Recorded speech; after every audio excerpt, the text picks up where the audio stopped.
Turtles in time. Turtle power. Can we please not? No, we're not doing this, gentlemen. We are not going to use better shit from Turtle universes. Lore. Yes. Turtle lore to be used for this movie. First of all, what's up, everybody? Welcome back to another Three Black Geeks. We're talking Teenage Mutant Ninja Turtles 3 with our guest. You know him, you love him. He likes to build robots and shit. Prime Gundam, what's up? Guten Tag, and I'm pretty sure there are more people that hate me, but what's up? I love them too. But listen, I would like to ask y'all a real quick question, just jumping right into this, because there really is there's no need for a build up for this. God, this movie's terrible. Chris, I know it's your guilty pleasure, but no, this movie is terrible. It's hammer time. It's my new one now. This movie broke me, and now it's my new favorite bad movie. D, congratulations. Congratulations. Can I just say, golf clap to you. I just want to ask y'all a question. Now, were you unfortunate like me and went to the theater to see this? Unfortunately, this is the greatest experience ever. I was just going to say, this is one of the first movies I can remember seeing in a theater. Mm-hmm. I went with my auntie, and this is one of a few movies I can count on one hand that I left the theater and said, I want my fucking money back. Thank you, Prime. I love this movie as a kid. I went to theater. I was like, oh man, this is so great. Outside of the first Bay Turtles, I have seen every Ninja Turtles movie in the movie theater. So that being said, I remember this one more vividly than the second one. I remember the first one. I can't erase what happened in the first one. You can never forget that one. I was like I said, I was 7. I remember that very vividly. But this one I remember very vividly too. And I remember the same feeling, Prime. Like, wow. I'm sorry, Dad. I didn't want you to spend your money on this. No, I'm dead serious. We got at the lobby. I was with my auntie. She was like, let's go. We're going to go. I said, no, I want my money back. Look, guys. It was 1993. You know, when movie theater prices weren't like, breaking your pockets like you're paying a mortgage on a house. It was simpler times.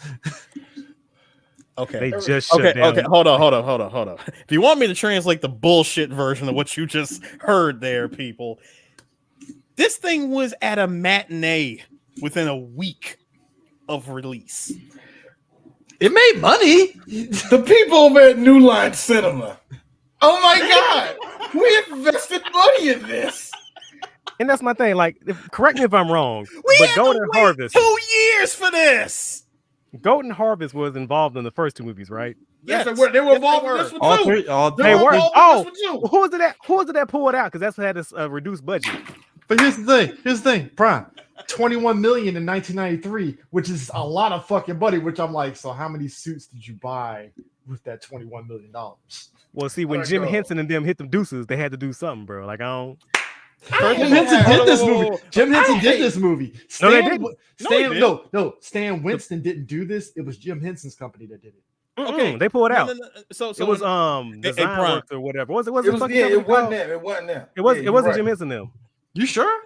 It wasn't Jim Henson. If I'm wrong, if I'm wrong, I apologize. But I'm pretty sure they pulled out because they couldn't afford them because they had to reduce budget from the first 2 movies. Even though the second movie was successful, I think it was a New Line or Golden Harvest. I forget which one. Oh, All Effects Company. Exactly. Yeah. All Effects. Think about this. Think about this for a second, gentlemen. Now imagine, if you will, Chris, if your Universe 9 theory was correct and Jim Henson's company did this, it would have been the Dragon Ball GT effect, where the movie would still be shit, except to a certain audience. Here's the thing, and look, to give it a Prime, am I wrong? You want to know something though? What I know for a fact Jim Henson ain't on this is because of this puppet. This puppet alone tells you that. Because, number one, that's not Kevin Clash. Kevin Clash ain't doing the voice of Splinter no more. That's some other nigga they got doing it, man. And the fact that he stayed in one position the entire movie. didn't do shit. Like Splinter was an active participant in the first movie. Second what's movie, that- he kind of sort of walked around. He was still But you got to see the damn puppet, Chris. You got to see you got to see Splinter in the second movie at least 8 times. He saved him with the bow and arrow. He saved him. We actually saw him outside the sewer, for that matter.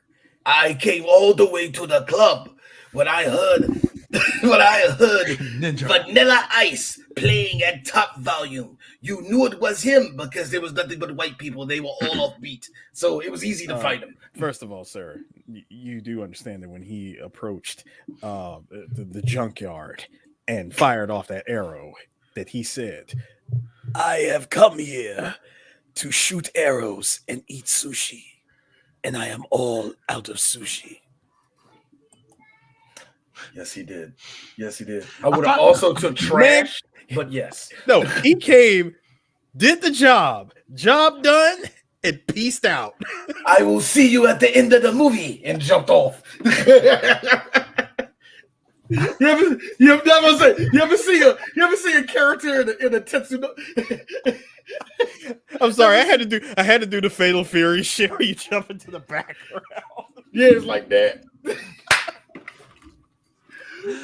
I gotta point out here. Hold on. Why do those costumes look better? Haynes Saban threw his dick on the table and said, "Hey, all effects, do better." Plop. Hey, this is what we're gonna do. Do-rags. It's the missing element, y'all. Wait a second. Is this where the discourse started where people are like, well, the Ninja Turtles are black? Nigga, I'm sorry, what? Yes. Yeah. No, actually, no, that'd be the second movie. But that being said, though, Prime, that look like my cousin. So, yeah. My God, somebody got in an argument with me once. They were like, "Oh, I don't see the difference between this movie." I'm like, "Are you fucking blind? Like, do your eyes not work?" I can see several things that One of the separate things. How did look? My thing is this: how did it actually get better, but got worse? Because the maneuverability is so funny. is dope, but the face is literally sock puppet like. Well, that's my thing though. Was the maneuverability better? No, Like if you was. compare them, like no. Outside of the flip, well, I like how they tried to dancing. trick Look, I know you. the Try to trick dancing you in into the thinking second one. Yeah, I know, but It's in like the opening somebody when they were doing like that showcase of them like doing flips and shit. But like was it really though? I mean, because the Was it first really, movie to though? me was peak because it's like I think the issue with 2 was like, okay, it's not quite like the serious looking faces like the first movie, but like it's still something there, right? And then you flip over to 3 and it's like, yo, this is like a 180. This is like a huge 180. Chris, 3 is what you get when the angry soccer mom letters died down and they wanted to go back to part 1, but because of the stigma of what happened, of what led them to part 2, is that middle ground. It's kind of like, we're gonna go back, but not so much. Which is ironic because easy, guys, easy. With too much effort here. Okay, bring it in. Come on. Which is ironic because Next Mutation is literally continuing after 3, and those suits, like Prime said, is like way better. And I'm like, yeah. No. Now look, now, I'm not saying those suits are amazing, but I'm saying in comparison to them shits. Oh yeah, it's a A different. TV show budget versus New Line. I'm saying. Look. I didn't like I said, there's a lot of that. The one thing I will give it though is, and I was shocked how much I was relieved. I was like, I straight up did the Hitler hand with it. They're using their weapons. Oh my God, they're actually using their weapons. I mean, see, but it's not better, but thank you. No. See, D. That's what you do that, like. No, D. I'm glad Thank you. you, at least. No. I can't give it that. You want to know why? Why, sir? Because there was a human transmutation sacrifice in that. They got to use their weapons. How many scenes do we see the turtles fighting together? It's a Power Ranger thing where the putty patrols are like in the background and stuff, and they got to fight individuals. All right, hold on. No, Chris. No, Chris. Wait, Chris. I got to make it worse. It's the Mortal Kombat Annihilation reptile flipping and roundhouse kicking, not hitting a fucking thing. With the Raiden 3 versus 1, where Yes. they're doing just ballet, and I'm like, are they hitting each other? They're just kicking. All of that. Only the strong kicking in front of each. Only the strong capoeira kicks in front of each other. They don't hit. No. You know what they did? The biggest sin of 1990s fucking 1990s martial arts, where you have somebody doing the standing kick. They did that like 60 times in this movie. You're yo. Put it this way: weapons were present. Were they utilized? Yes, they were. Now yes, count they the time. were actually. Count the time we got direct strikes with the weapons, where the weapons actually hit somebody. There you go. Hey, hold up. I counted 4 actual hits. I actually counted that. But here's the biggest sin, y'all.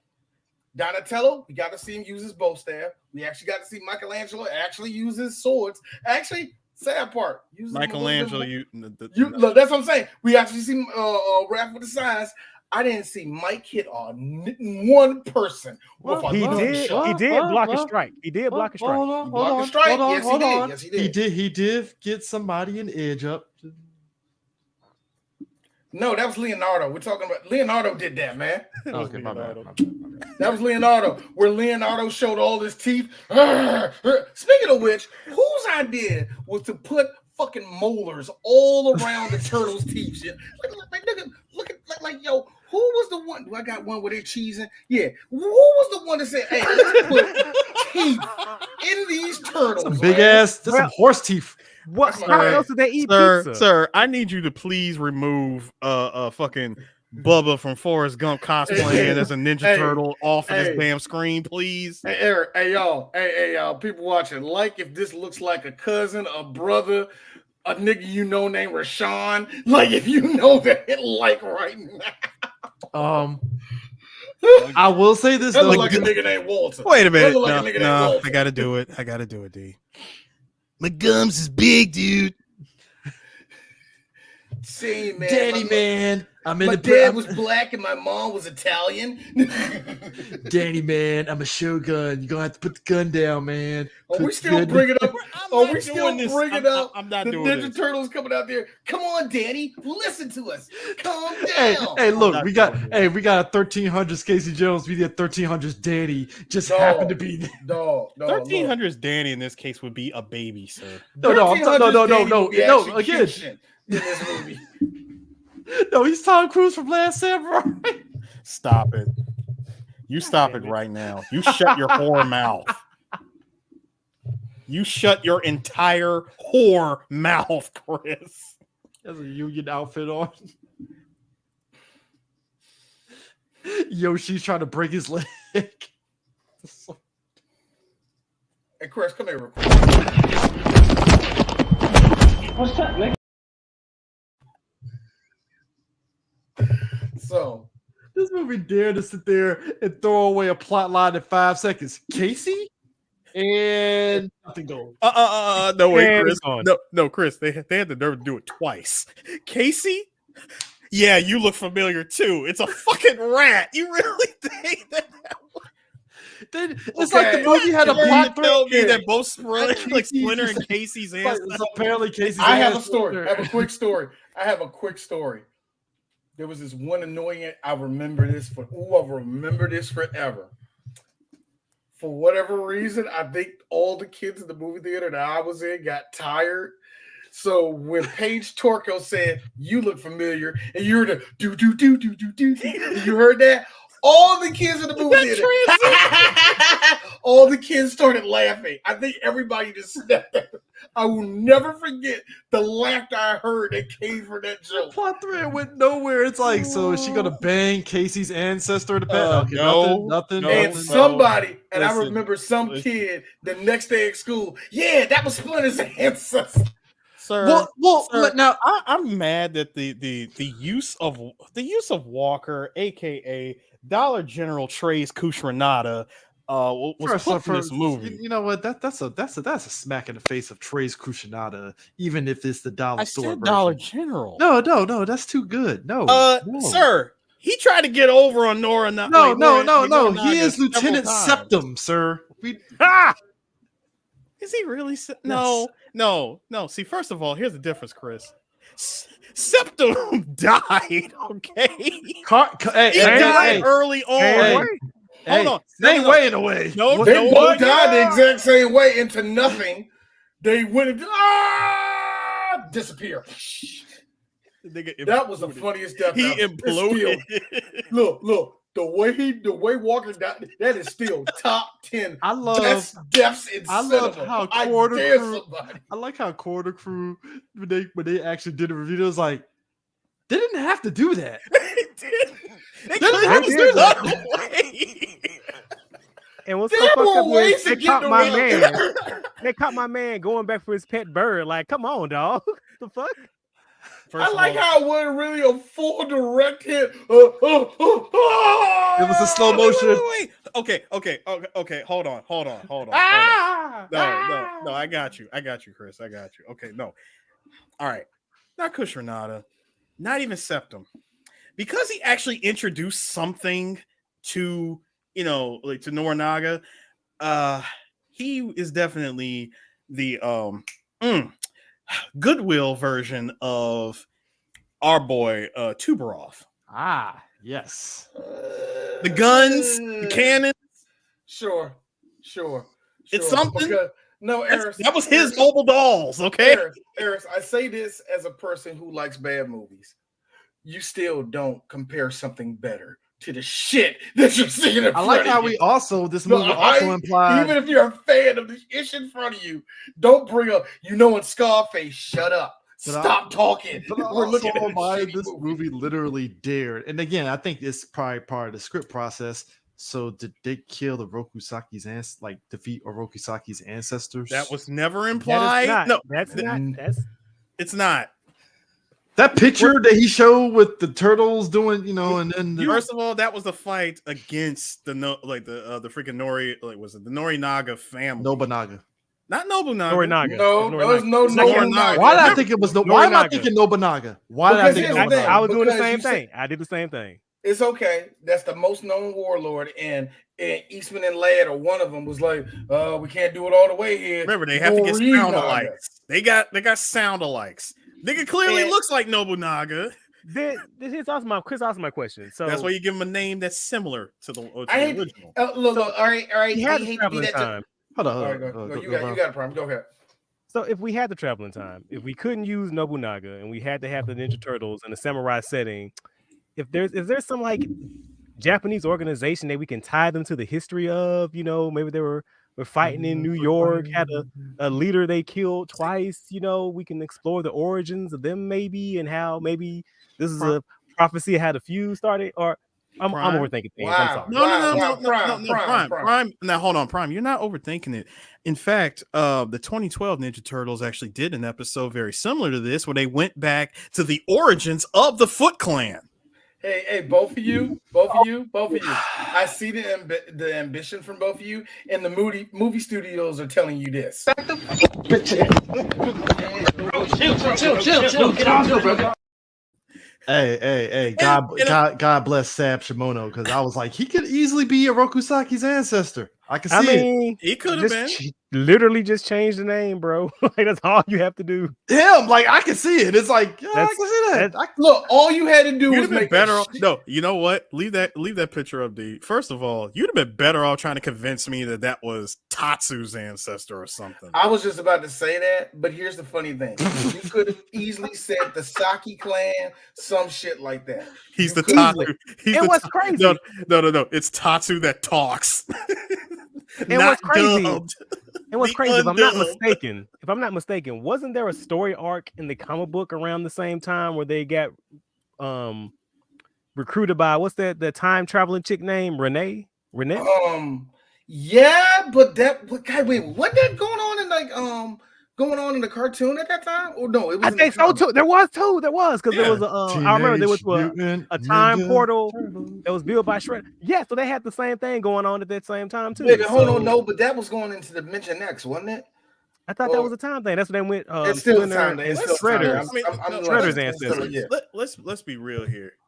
almost every iteration of the Ninja Turtles has had them go through time in some way, shape, or form. They've always done a time traveling, whether it was a time traveling story arc or time traveling episode or a time traveling special like Turtles Forever. Or time traveling season in that same TMNT season where they went to the future. Or guys, to be honest, Turtles Forever wasn't time travel. That was dimension hopping. Yeah, definitely. And to be really multiverse honest, hopping. There you go. If we're talking about them traveling in time and shit, I think we need to talk about their best shit about them in time. That's okay. So a better movie. Okay. Movie. No. Not only was this a better movie, this came out around the time. No, sorry, this game came out in 1991. This was already out before the movie even came out. So because now, go ahead. Now something else I wanted to point out. When you look at the intro to to Turtles 3, the movie, notice how that the logo is supposed to look similar to this, where I believe the movie really was supposed to be subtitled Turtles in Time. I agree. Because think about it, you see the four of them, the two up top, two in the front. Mm-hmm. The logo for Ninja Turtles is small as shit. Then you got the number 3 that pops in, the Roman numeral 3. Mm-hmm. There's still that empty void just below the title where something was supposed to go there. Harris, and they didn't have the mouse to go click and drag it down a little. Turtles in Time. Because now let's think about this. I really do think the movie would have gained probably an extra $2 million off of the name Turtles in Time. Extra $2 million. Yes, he's not lying. That would trick my ass. That's what I'm saying. You know the amount of kids you would have tricked with that. That was easily like a cool extra $2 million. Look, all you had to do was it could be shitty. It could have been shitty. Just have a shitty. Grab the Statue of Liberty, go off, zoom out, introducing Krang, and have the turtles do this exact same pose. Kids would have lost our shit. Next thing you know, they on the crane. Big Apple. First of all, why are they fighting at 3 a.m. on a First off, I always ask that question. Why 3 in the morning? First off, it's New York. It's 3 a.m. See, but there's a lot of shit happening. No, but Chris, they're on sleeps, man. Chris, they're fighting on See, top. Never sleeps, dude. Chris, they're fighting on top of a girder. Okay. Whatever matters if it's down the gutter or down the sewers. Construction workers get their coffee and donuts and they chill up there. It is a full girder that they're just walking across, grabbing foot soldiers and yeeting them into the camera. How would you like though? You outside, you walking outside. Hey, what the fuck going up there? You just see Krang floating. That is a missed opportunity in this movie that they could have capitalized and did that. I'm saying yeeting because I'm just remembering that shit from fucking Shang-Chi when them fucking ninjas were getting yeeted off by Shang-Chi and his sister and shit. I was like, wow, this is like it's like them guys just died. Like that's what I'm saying. They never show the consequences of those dudes flying off. Like even with that, gotta keep it Disney. I know, right? Yo, because even Rush Hour at least. Look, I can see their parachutes. They're okay. At least Rush Hour when niggas got fucking kicked off to the side. It's like, all right, they hit a car. Chris was like, oh hell nah. New York is always under construction. Ain't that the fucking truth? God damn it, ain't the truth, bro.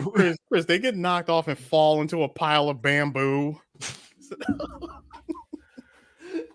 It's all right. The parachutes came on. All right. It's cool. You know what? Man. You do got a point though. I know I'm about to be real pedantic right now, but the question I ask whenever I think about this movie is why does it exist? And to be fair, yes, why do any of these movies exist? Capitalism. Well, there you go. But what is the story here? Because the first movie is introducing the Turtles world, showing them fighting their arch nemesis. Okay, that's true. Cool. The second movie. This is their origin. This is where they came from, and this is how they cope with being the world that they live in. Okay, that's nice. Kind of sort of. What is this movie? Why? Why would you do that? Why would you do any of that? They ran out of enemies, as we saw when Raphael threw the sign into the boombox. Like, what the fuck we training for, guys? Like, But I think was like, about you know what? I get it. No. See, what Raph did. I just blame that on shitty writing because it goes nowhere. His art goes nowhere. Yeah, it really does go nowhere. Everybody's art goes nowhere. But think about this. From the comics to the cartoon to the video game. Do you know how badass it would have been for us to see a 1993 live action interpretation of the Rat King? That would have been cool. But no, we got Raphael. We got this. No, Chris, we got this. Hey guys, I bought a bunch of stuff. I bought this. I don't know what it is. I just bought it. Chinese. It's a weird antique that she got from the. Hey, Splinter, you're Japanese, right? You want this weird shit? Read it. It's hold up. It's Mandarin Chinese. It's Mandarin Japanese. You know it, right? No. Okay. Let's think about this. April goes on vacation. She bought the Turtles and Splinter shit from the flea market. I get it. They're humanoid. These motherfuckers can't get some Nordstroms. No. April has a 6-figure job and refuses a full 6-figure job and refuses to give the Turtles size of her apartment in that second movie. A 6-figure in 1993 money in job. New York. She In got New York. primo spot. Coming off of a vacation, you shop at the flea market. Okay, cool. Let's see what you got. In today's modern world, I'm pretty sure April's place is probably demolished. Hold on. And you bring me a lampshade, not the whole damn lamp. Yeah. Okay, that's what I was gonna get at. That's what out of everything that she bought, I'm just gonna keep it real. The book on Japanese swords was probably the only thing that was actually worth a shit. I was gonna say, and I'll give you Raspadora because Raph wears fedoras. Oh yeah, the fedora. Yeah, fedora was nice. Fedoras. That's but fine. Hold on. But Prime, I gotta stop you there. Donatello got a boombox. No. Well, yeah, that's also kind of expected. No, he got a 1920s antique ball. Yeah, with trio tubes, bus, with Ref, that bus had me old. It's bus. So old. Technology. Think about this. Think about this, Prime. The fedora for Raphael. I'm just gonna be honest with you. I just gotta be honest with you. Raph has at least 20. The man goes to see Gremlins on the weekend with that damn trench coat. With the trench coat and hat. Well, look, and I'm sorry, everywhere he goes. Right! He did it, officer. I was just coming out the movie theater. I didn't do nothing. I think I went to see Critters. Oh. Who comes up with this stuff? A lampshade, though? I'm with you on that. Elvis, Blue Hawaii. I'm like, who is this supposed to entertain? I get it. They're turtles with the with the minds of teenagers. No, Eris, even then.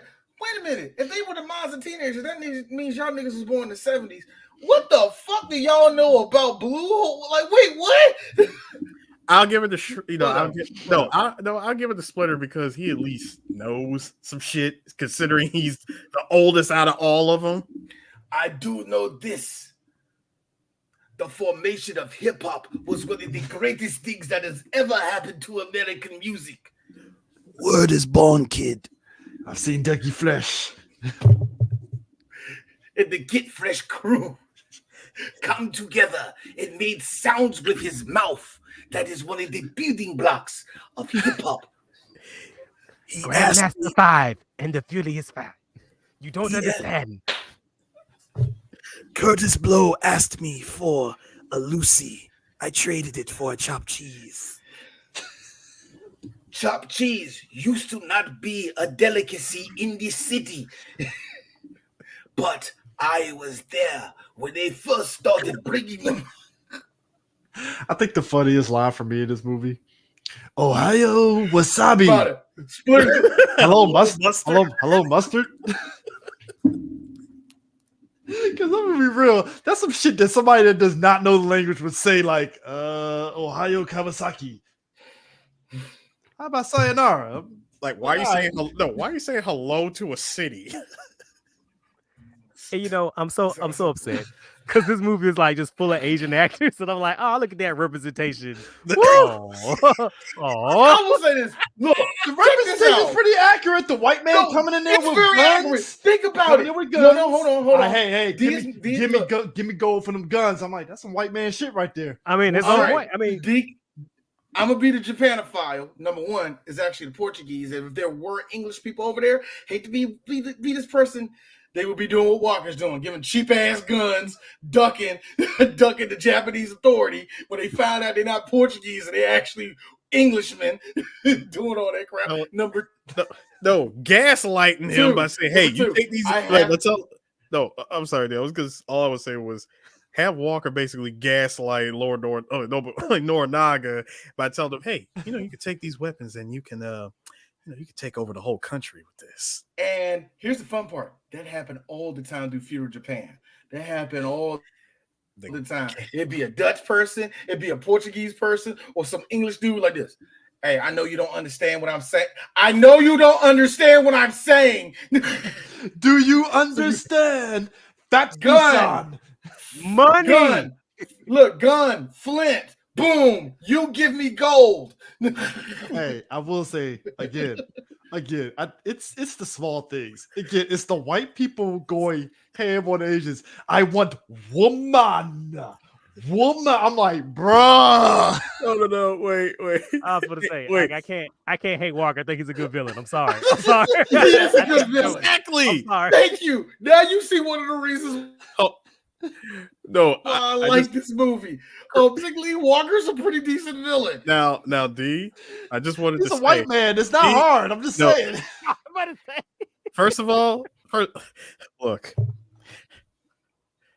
God, okay. He's a white guy with long hair. No. This goes back to what I said. This motherfucker is Tuberoff. Look at him. I have to agree. He is Tuberoff. I mean, and he's having a blast. Look at the man. He's having a ball. He's chewing that scenery, dog. He is chewing the scenery, and because this is a kids movie, we don't get to see him shoot him like he shot Lady Young. Nigga, I laughed my ass off, and he was like, "I will take your guns, Walker, and I will give you silver and silk." All right, Chinaman. No, here's what we're gonna do. You're gonna give me gold. I'm not Chinese. I'm just Chinaman. Gotcha.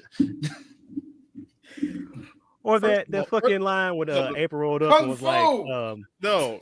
Hey, Casey. Him pulling up I can imagine him pulling up that fucking musket and saying, "This gives you a 10-0 mix-up."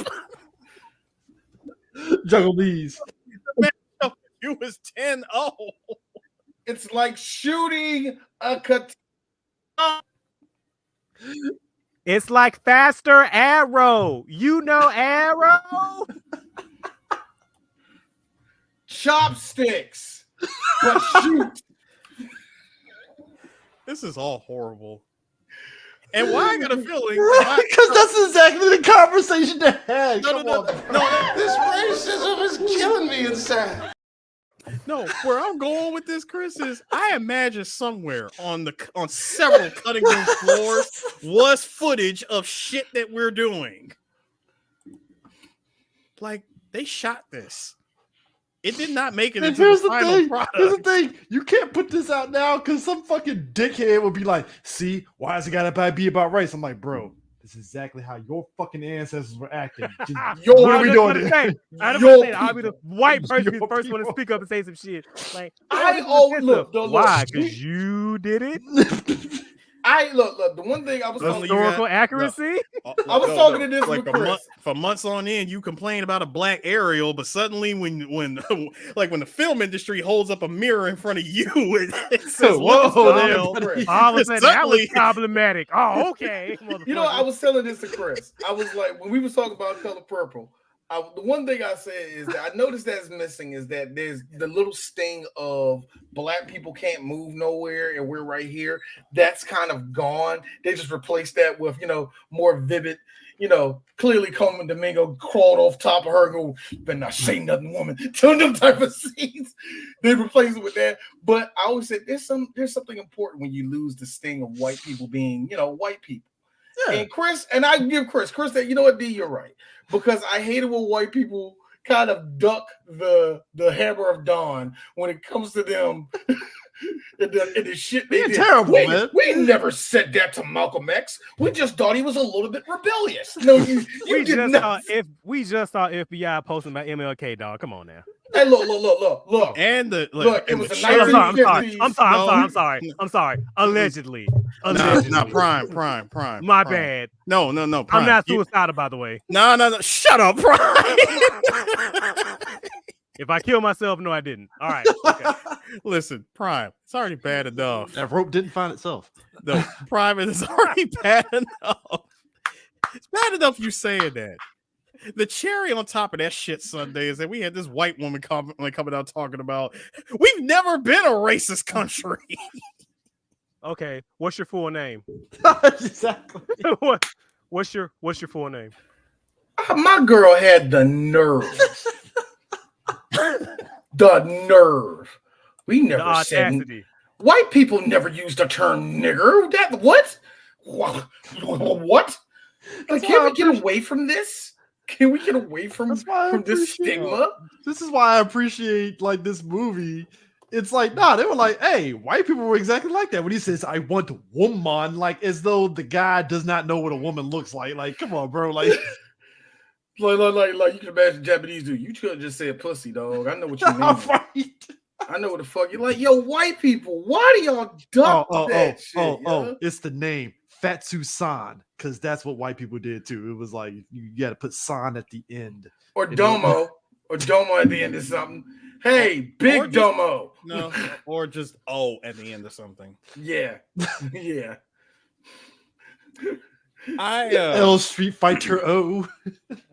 No, I gotta ask you guys. Oh my god! All you look! All of you racist white folks. What? You fuckers! You motherfucker! I will rain hellfire upon you! I gotta ask you, John. Yeah. When April activates the scepter, which by the way, I love that there's no manual, there's nothing. Just rubbed her fingers on the emblems and it just came on. No, whoever happens to be holding that same scepter way back in the past, mind you, and way the same. And happens to read the inscription that says "Open wide gates of time." Because somehow April knew about that, I guess, looking at a dictionary to... No, she wasn't the one that said it. It was actually Kenshin. Kenshin. He was the one who got it because he was like we got that typical... I just can't wait to be king, AFC. Yes, we did. We got Japanese Jason Weaving over here talking about... talking about it's you that's been a disgraced father, you and your unjust war. He looked like Chosen from the Karate Kid. He really did. No, I'm going to be the daimyo and rule this whole land. Genocide and knives. We are only on a small island outside of the mainland, raping all the villagers and killing all the men. Goes to Tsushima, yeah.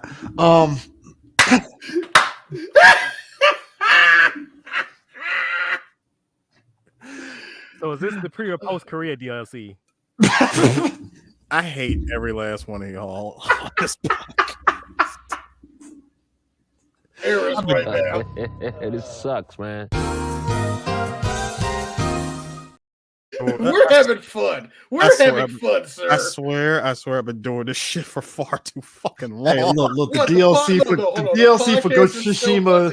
The DLC for Ghost of Tsushima, the second one should have been Old Boy in TMNT 3 reenacting everything.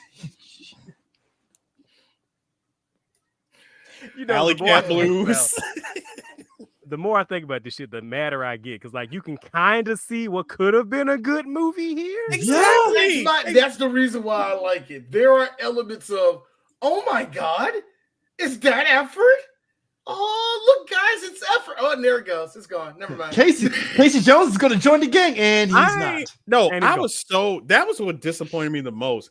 And I should have known that something was up when we saw Casey Jones with no mask. Boy, the second Casey showed up, every kid in the movie theater. Finally! Hey, I want to know how much. Look, I had friends Bro. that saw him in the trailer. Was like, "Oh shit, Casey's gonna go back in the past and all that." And me and everybody else that saw it week one is like, "Nah, nah." No. The fact that Casey showed up in the movie, I'm thinking, okay, because Mikey was the one who hyped it up, talking about step back, dudes. I just brought us some heavy artillery. So I want to know how much did Elias Koteas get paid to come How in much and is it? be How much is told? it? He had to sign on sight unseen. He had to not read the script. How much? now- How much? Had to now- not. It was only a $21 million budget. D saying it. 2 went to him, and that's 1.9 million too much. Now listen, I guarantee listen. you. I'm going. No, listen. I was going somewhere with this. Mike does the hype. He does the hype man thing. Good for you, Mike. Golf clap. Casey shows up.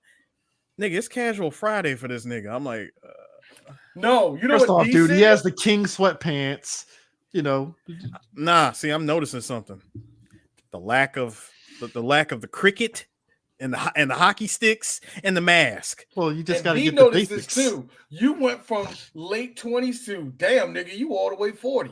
That's how white people That's what age, I sir. saw. That's how white people age. He did, okay? man. In a matter of 3 years, we saw him. We saw him. Both of y'all. This racism is killing me inside. Look, don't get mad. Look, do not get mad at me that we saw this man go from 28 to 48 in the span of 3 years. Bro, I'm just saying, white people age like bananas. You know, Casey been out in the New York streets fighting the good fight, and it's just, the stress and all that shit got to him. Hey, Prime, you ever bite an apple and sit it down for like 10 minutes and it already got a brown ring? All the moisture's gone. Hey, if I speak, I'm gonna offend some people. So let me shut the fuck up. Hey, look. I'm gonna get a text message. Let me stop. I get a text message. Look, Casey is what happens when you fight the good fight out in the streets and you don't get no backup from turtles. So that stresses you out. I feel like Casey went to jail for like a year, and we don't know the backstory of that. That's No, CJ, I'm with you on that. Like he looked like he been fighting in the streets he been fighting in the streets on gnarly difficulty on Shredder's Revenge. I'm like, bro, you went after all the smoke in all of New York. Yo, New York, he really did say score up all the games. No. You think you heard me? I said all the games. Hey, Prime, and guess what? Prime, guess what? What you and I just described is a better movie than this. I wouldn't have mind seeing 90 minutes of Casey Jones just beating the shit out of random gangs in New York. Our Japanese shogunuts, meanwhile, are dancing to Tarzan Boy, which I gotta be honest with you. Number one, I fucking hate that song because let me get this right. Tony Khan, you defended Luke Perry's son. Really? That's you backing over. Okay. Mm-hmm. But also, if I give anything to them in modern day, I'm gonna give the Japanese dudes being enthralled in hockey. Okay, that's Something fair. Tells me like that's fair. I like this sport, man. Hockey. I was like, okay, that's kind of funny, and that's one of those cultural things where it's cute and you let it go. So also keep in mind now, this is his honor guard. That means this is his front line men on the battlefield. Yeah. I appreciate the Tekken 5 aspects that was happening in this movie where everybody where in modern times they're doing that whole speaking their language with no subtitles and shit. And everybody somehow understands each other. Yeah, that was D's biggest problem. See, I was watching Monarch and me and my dad was going back and forth on that, how people switch from Japanese to English. This one, there was no line. Apparently, in the 1500s, there's a whole ass village in Japan that can speak fluent English. So you mean to tell me that this movie? You mean to tell me that before the technology even exists, they was operating off a DVD audio option room? No, sir. They cartoon extended away. DVD audio option. To be fair, though, if we're gonna be honest and stuff, they operated on Tekken 4 rules too. Hey, Jin, what are you doing here? So, what do you want? I never got to fight you at the tournament. There's no reason to fight. You ain't got one? Well, I do. Freeze! I love the I'm upset accuracy. you had that in the chamber. I'm so mad you had that ready to go. No, Eris does look like certain things. Me and Eris on the It's same low page. up. We're on the same page. We know what this is. Because I swear to God, that is the most. When Tekken 4 hit and it got full voice acting, I was like, all right, let's see what these voice. What? Ooh, when What? shit gets burned into your memory banks permanently, that's You know when they It's did on the Tekken level- 5. it's on the You know when level of Tekken 5 hit. Castlevania, so I know what you mean. You know when Tekken 5 hit, old boy was like, yeah, let's not do that. instead, let's just have everyone speak their A Korean and a language. Japanese dude are speaking to each other and then they understand each other. I'm like, what? Somehow that makes more sense. This My is the favorite future. one. No, but that's how it A was. bear growling somehow. They was like, yeah, he wants to No, but fight. that's how it was. But that's how it was with this movie. Like, you got random ass villagers where only one person, mind you, one Japanese person somehow managed to speak English, and that was homegirl Mitsu. Oh, thank you, Eris. Shout out to this movie, and D actually means this. Vivian Wu was the only non-Japanese person in this whole movie. That is actual 100% effort. Chinese. That is actually effort. 100% Chinese. You do not get that in Hollywood today. I'm sorry, everybody was Japanese except one person. Holy shit, that's very good for the 1990s. That's very good.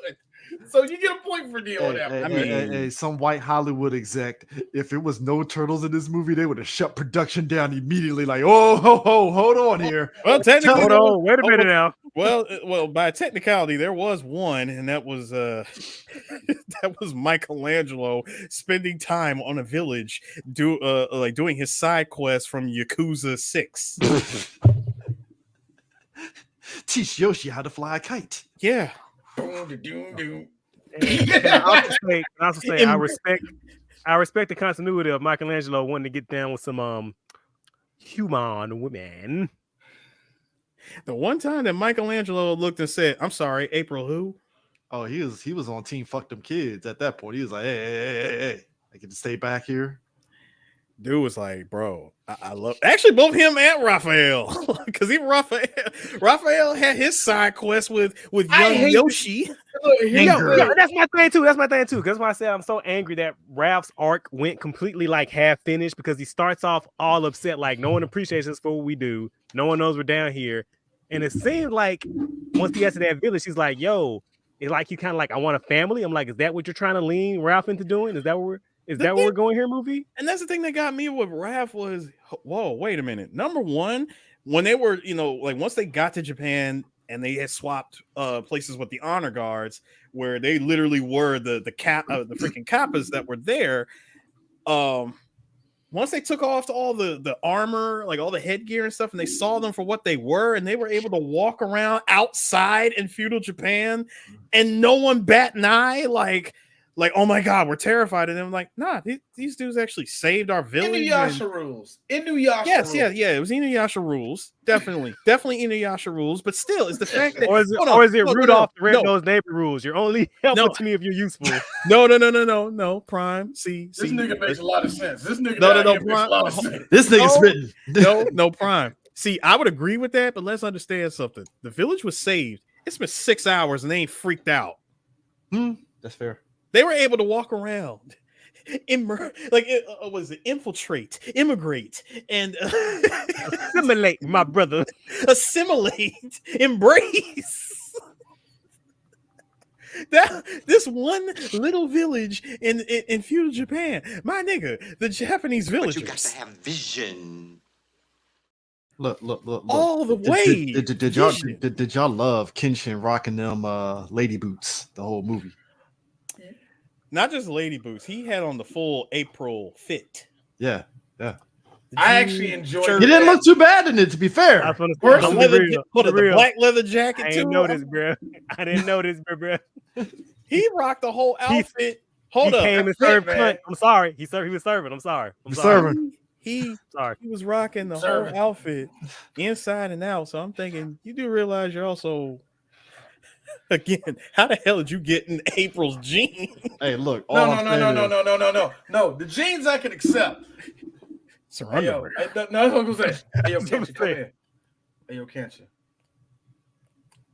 I know April wears a bra, so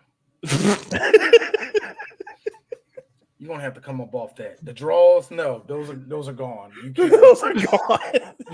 You keep the drawers permanently burned. But if I know anything about women, you probably got her good bra on, and I need you to take that off right now. Right now. But hold on. Thank God the leather jacket was suppressing all that. Hold on. I'm gonna be a little debauchy here. Oh, everybody, hold up. Everybody pull up some chairs. What? This is gonna be good. What, April wasn't wearing a bra. I was just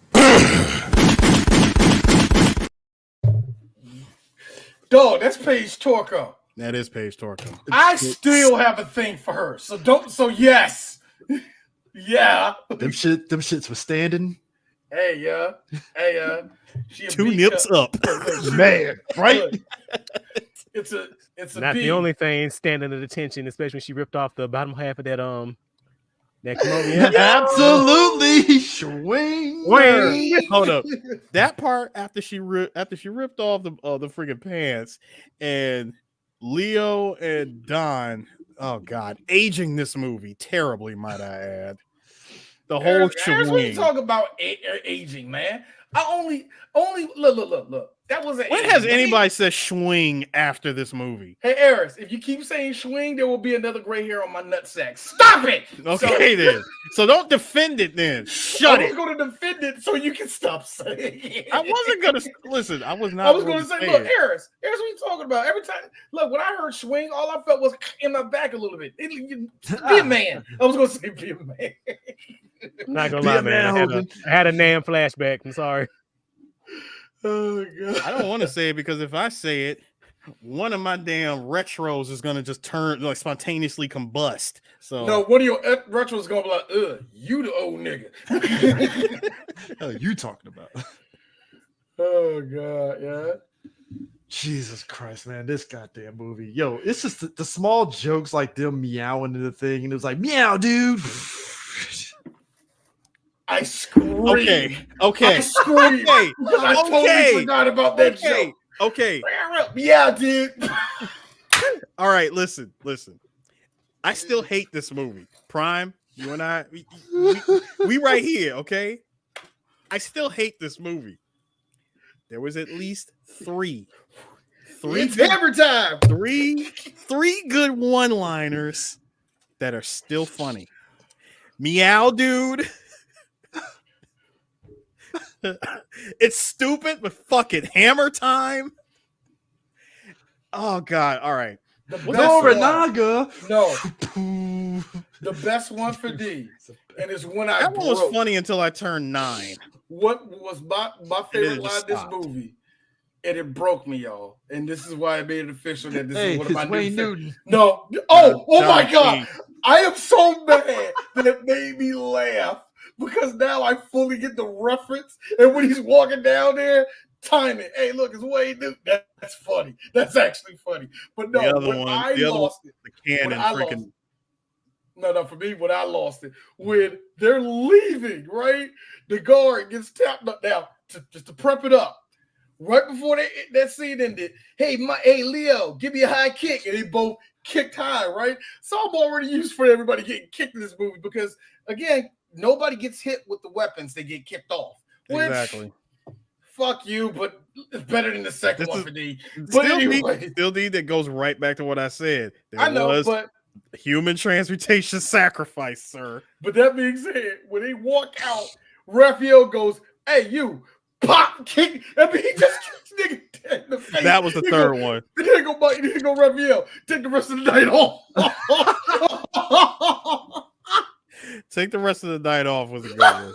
These are Leon Kennedy-esque jokes. Yeah. Also, Prime. I The fucking Batman. hate you. Yo, The Batman. Prime. That's some shit I would No, say no, when I no. play Batman Arkham Asylum. No. Prime and Landro had me in tears in that fucking group chat. What if Leon and Joel from The Last of Us fought? I guess this is the last of him. Like, that's not even a question. Like, who the fuck? Leon would say that.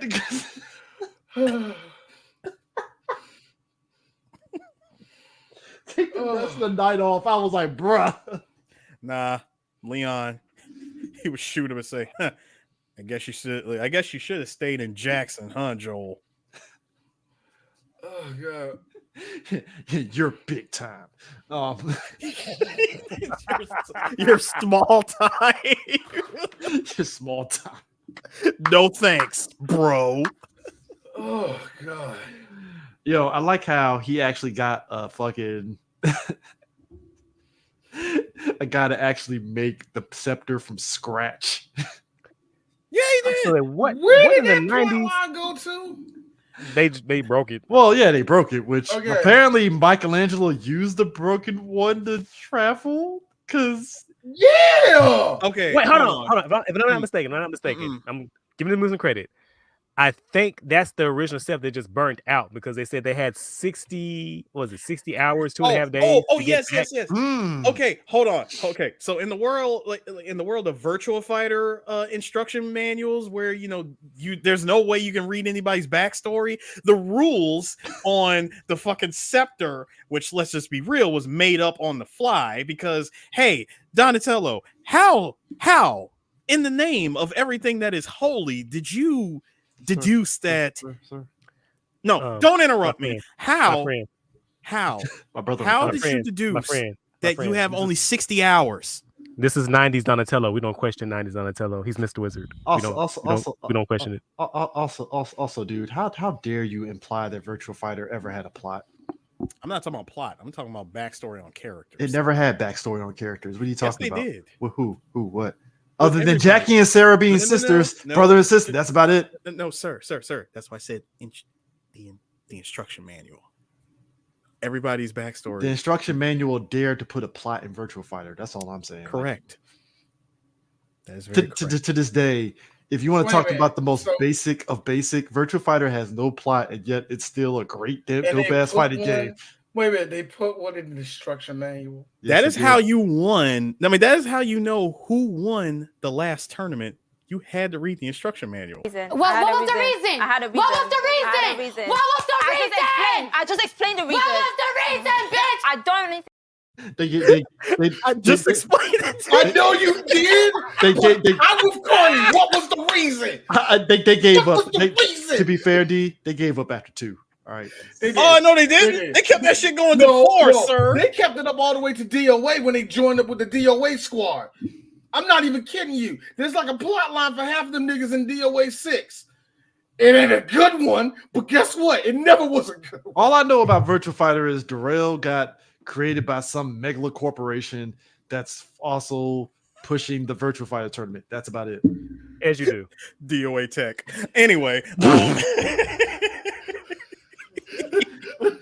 I know this isn't a DOA podcast, but that storyline series dared to sit there and try to interject some super serious plot. The only thing out of those DOA games that has a measure of the plot is guess who? The fucking Ninja Clan has a better plot line, and that should have been in fucking Ninja Gaiden, which it was. I'm about to say most of it wasn't it? Yeah, it was. They literally at least 3 of the Ninja girls were in the Ninja Gaiden game. I like Harris. I always wanted to tell you this. Uh-huh. I like how Tecmo didn't have enough money to put Kasumi in the game. I feel like they went up to the 3D model. Hey, Kasumi, we want you to be in this. No, you're gonna have to pay me more. But she did end up being. She was in Ninja Gaiden too, along with Ayane. I was gonna say she was in the second one, right? Yeah, she was in the second one along with Ayane and Momoji. Yeah. But Hayate, but get this. D has to say this to OD to just got to put this on record. Ayane had a chokehold on me for about a year. It's the purple hair, wasn't it? Pink hair. Probably, no, it was the eyes. It was the eyes. Oh, okay. It was the eyes and the titties. It was the eyes and the titties. I'll be sure to get you. Because actually it was Lei Fang, because I love Lei Fang. I still like her to this day. That's my boo. But Ayane had me like this, just straight up. I couldn't look. She had me. I mean, gentlemen. Yeah. I have to say, that since we're talking about it, that's a crossover that should have happened. What DOA and Ninja Turtles? Why not? Okay, bitch, you said it. That collab, crossover, free DLC drop. Boom, you're welcome. Imagine you doing them freaking DOA 6 combos with Leo or Donatello. Come on. Sir. Just see the turtle fall back onto the next platform. Sir.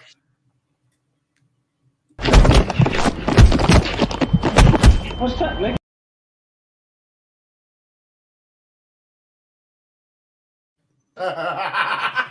No. Uses to listen to Reason. I wasn't ready for that. Hey, I listened to Reason for fucking Killer Instinct and Battletoads, and I was like, Same company. I'm talking about full-on collaboration.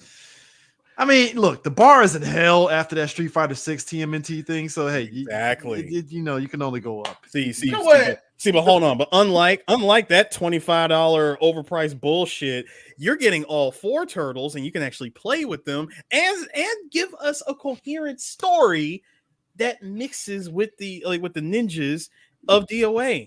You can make it work. It's not an overly complicated story to begin with. I have to a little bit agree because they didn't put no effort in the storyline, but it was so much fun playing Injustice 2, playing as one of the turtles. So I gotta kind of agree. He's right. You didn't have to do that much weight. You didn't have to do much lifting with that, actually. So yeah, I agree. That one. Right I agree. I agree. That being said, ain't nobody about to play that shit, Aris. No. Hey, D. The franchise is forever buried. I don't even give a shit. Yes, it is. Norinaga, after dealing with one day of turtle shenanigans.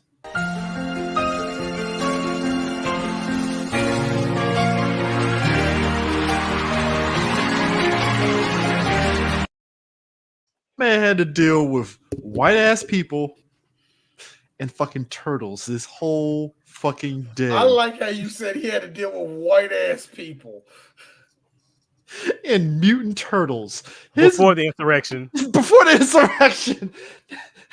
be ready to kill myself after that. Like, nah, I can't. No. You got this fat piece of shit walking around your fucking village. You know, he raped women. Hey, no. You know what I tell him? Hey, you stay away from all of the children. You stay away from all the no. You don't come around none of the children. Clean ass teeth for a white guy. For you ain't lying, man. Ain't no scurvy there. The bridge of his nose is still intact. Yeah, this ain't a real Englishman. Eris is dead from the MJ. Wake up, Waterman. Wake up. Anyway. I mean, did you just wave us off? That nigga just waved me off, yo. I can't. Norinaga hitting the MJ.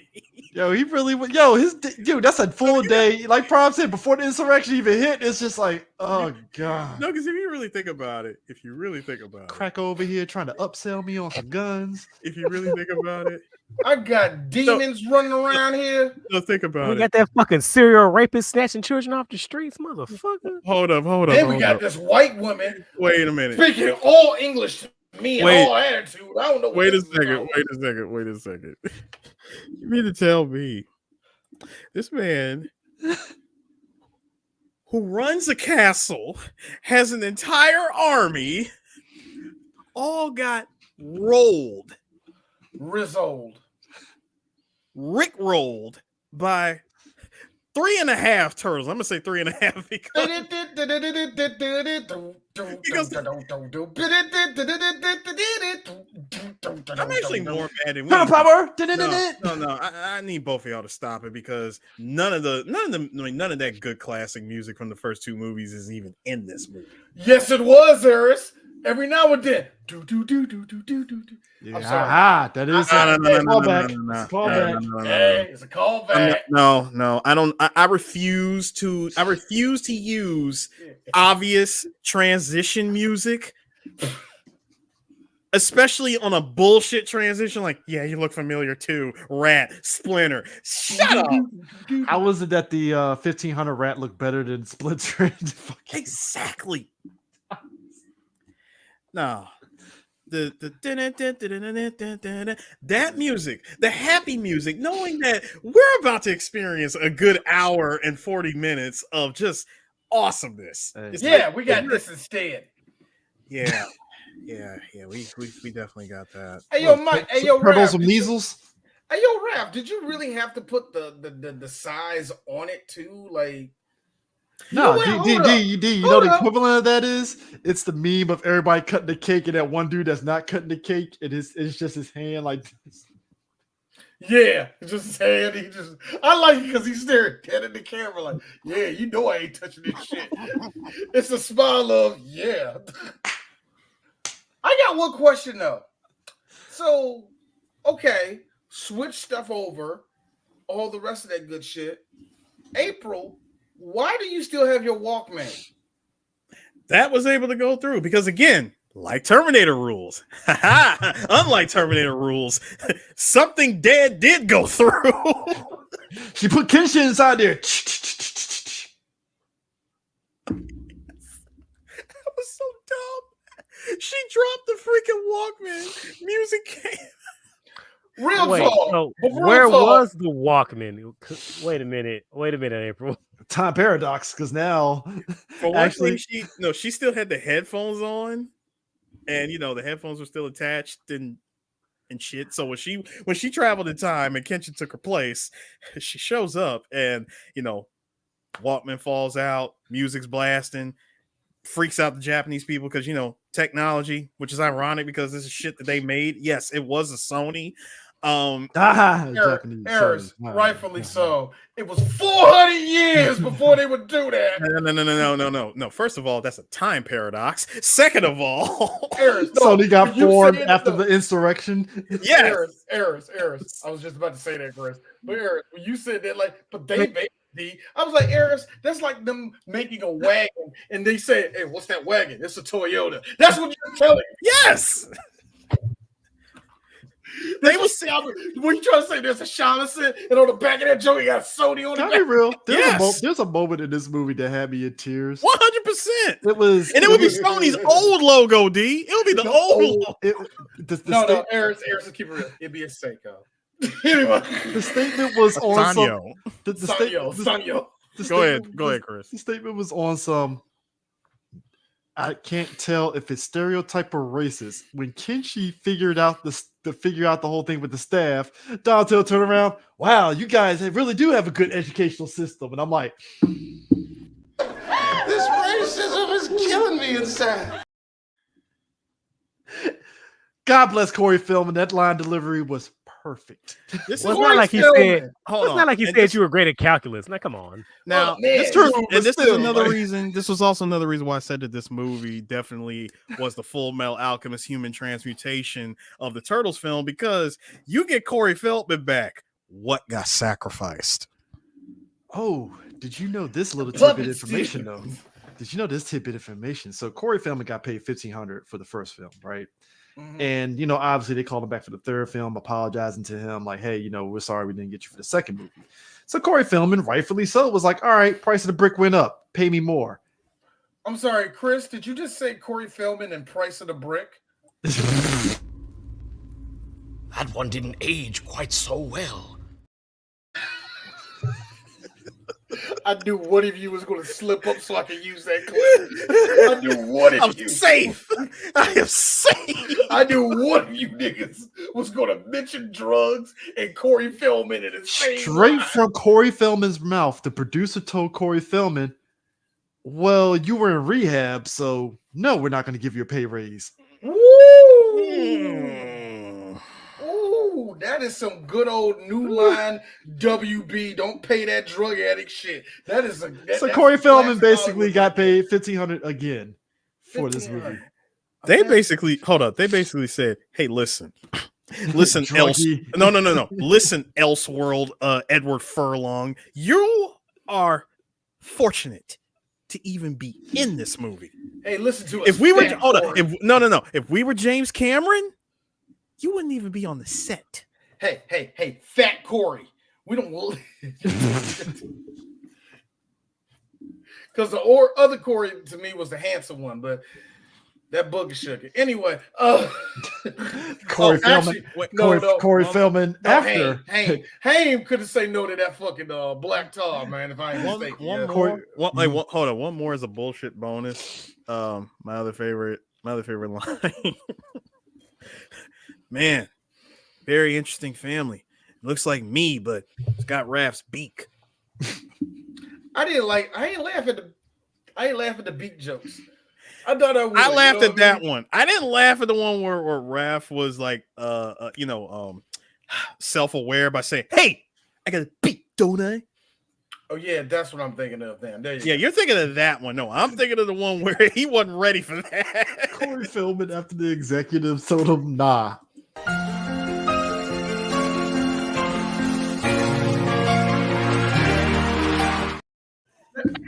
With Michael Jackson is the part that. By the way, in fact, it was Mike that told him to do it because he was still friends with him. By the way, Corey, I understand why you did it, but that whole performance you did as a fake Michael Jackson cannot be erased from the internet. I really can't. And I know you knew the dude, but if I knew, I know Eris. If I'm DJing, I'm not doing his set. Why would I? And yet, folks, still not as embarrassing as David Guetta saying, "Yeah, we're doing this for George Floyd." Family. Don't do that. I totally erased Nothing will ever top that. I do have one. I think I have one. I have a number one contender. Who's the number one contender? What's topping that shit? Oh, David Guetta topping himself. Pause. But it's David Guetta. First off, DJs already fillet themselves, so you don't really have to say pause. All of y'all do. No. I really do. No, I really mean it because. So I remember right before we did this podcast, I should have sent it to you guys, but he was like, "Man, I love this space. I really love it. We're the only ones where we accept everything and everyone for what it is. We don't care. That's why I love this scene so much. Like black, white, yellow, straight, gay, transgender, like it doesn't matter." Plays the track. I remember this one time I was in the 3rd grade. I thought I was gay. That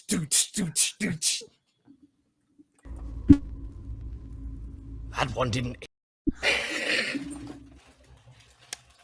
Hand. I love it. No, gentlemen. Hand. Stack of Bibles. I love it. He did that. I love it. George Floyd one still is my it's the most in my face. More of it. Yes. This one's for George Floyd. I need more white people being terrible white people. I need it. Here's the sick part. David Guetta didn't have to do all that. It's like, yo, how did you manage to go from all right, you got something going on, and it's like, this song is for George Floyd. I'm like, but he's dead. No, I don't think his family wants that. Why? I don't want peace. I want problems always. Or you got COVID, and this fool sister says. Anyway, so this movie gave me COVID. Wow. You know what? That's fair. Oh, the teeth, the Steve Harvey teeth. That ain't Steve Harvey teeth. They made Steve Harvey teeth. There needs to be a mustache accompanying said. Vivian Wu looks very confused. And some stolen jokes. I'm sorry,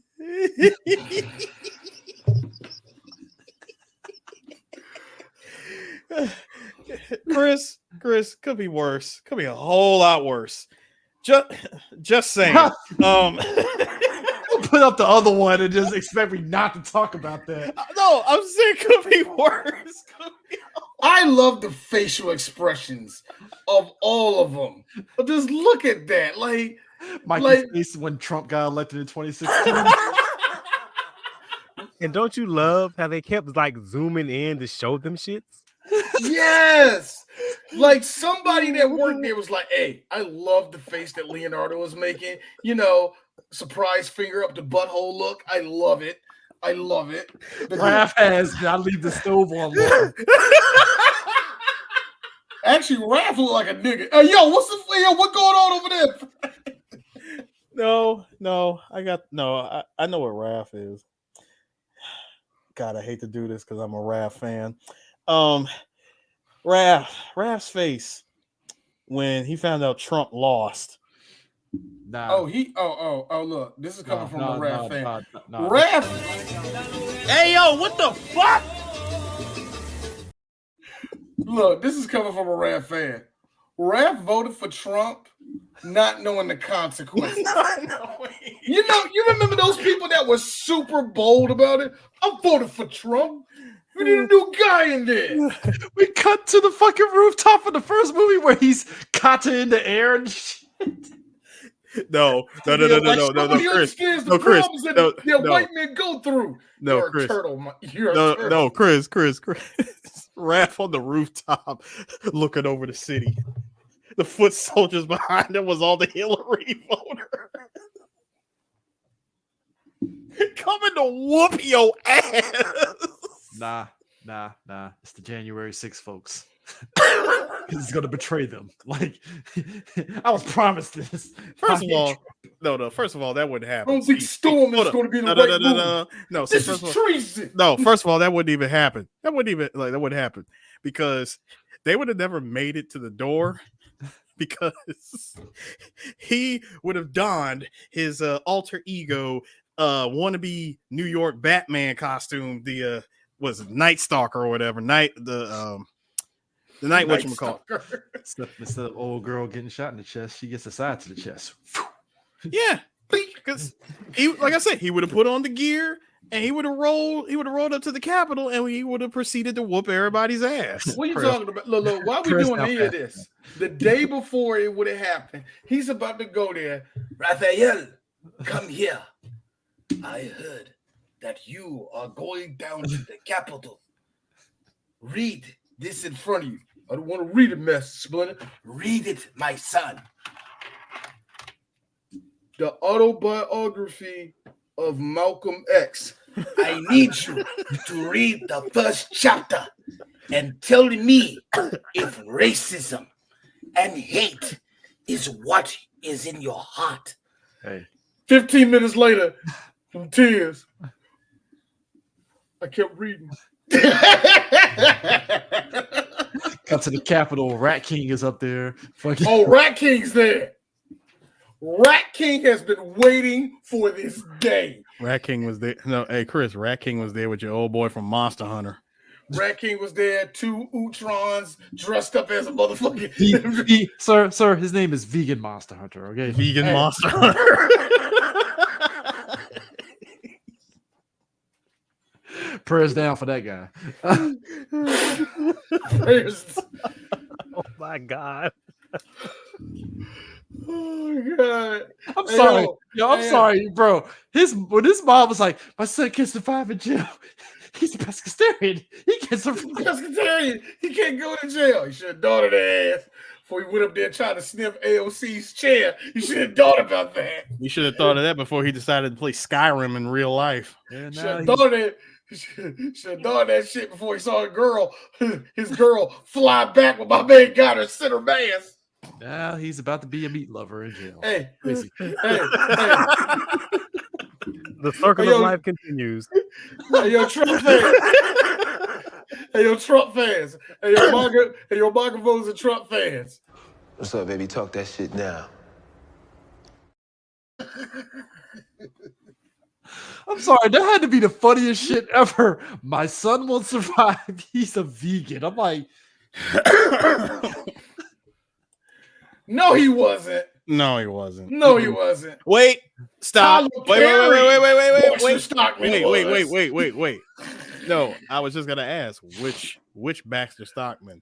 Oh God. No, D, like you said, Tyler Perry, Baxter Stockman, what are you talking about? No, Tyler Perry, Baxter Stockman, or 2003 Baxter Stockman. Ooh, 2003 Baxter Stockman looked like he will betray every black person he knows. The anime betrayal. Just to make sure those mousers get produced.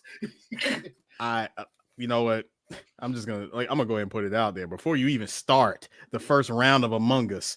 Baxter Stockman is it. He the one. Hey, can I be real though? Like it's amazing to me. Like this movie opening number 1 was like a big deal considering that it just broke even. But here's the funny thing. You can I said this before about other movies that come out number 1, man. You can come out number 1 all you want. Next week you could be 7, man. It got 2 weeks before the third week it got kicked off. So you know. Yeah, that's what I'm saying. This movie, within 4 months, it was already on VHS. Like I said, unlike I didn't like the second one, but guess what? The second one stayed around. The first one was a classic. Third one, as much as I'm liking this movie, real talk, and everybody knows it. You're not that guy, pal. Trust me. You're not that guy. Okay. He never was. One. Burt Reynolds took it down with Cop and a Half. Yeah, he did. And that's Lord Jesus. Burt Reynolds and Ruby D. I would like to point out something, gentlemen. You see what happens when an independent film does what it's supposed to do and why it will forever be goated as the best Turtles movie to exist. Everything that followed after it. Everything that followed after it, it's rough. It's because it made the sin that a lot of shows in the 90s and late 80s did. It became popular. Yep. Yeah, I get it. I get that. But you see what happens when money, stockholders, shareholders, corporations, lions, tigers, fucking bears, oh my, is all thrown in. First off, you didn't say it right. Lions, tigers. No, I'm not doing the voice. I'm not doing the voice. I'm not doing that. I was going somewhere with Chris. I'm just saying. All right, Gordon Gekko, got you. Shut up. I'm saying when you introduce all of this shit into a product, it's not enough that you can't just tell a good story. Gotta lose yourself in the moment. Both of you. Thank you, D. Thank you. It's not enough. Oh, here go Prime. Let it go. Let it go. No, I'm dead serious. It's not enough to just tell a story because they put money into this product now. They got to throw in all of their own ideas and bullshit to sell this movie. Johnny Toei would never, but Golden Harvest would. I don't know. There's a lot of things that Toei wouldn't do. Toei, money, fuck that. Toei, look, we're Toei, okay? We will make a product and only put $1 into it, and all you sycophants will line up for it, okay? So shut up, all right? Bob came in there and said, "Hey, I can give him some muscle suits and some do rags. Boom, we're cooking." Hey, Prime, Shueisha. Gasoline, pour it. I don't need your money. The joke, yes, the joke about the message. What? Wait, what? Prime? It's about the message. Yeah. I didn't spend that money. I burned it.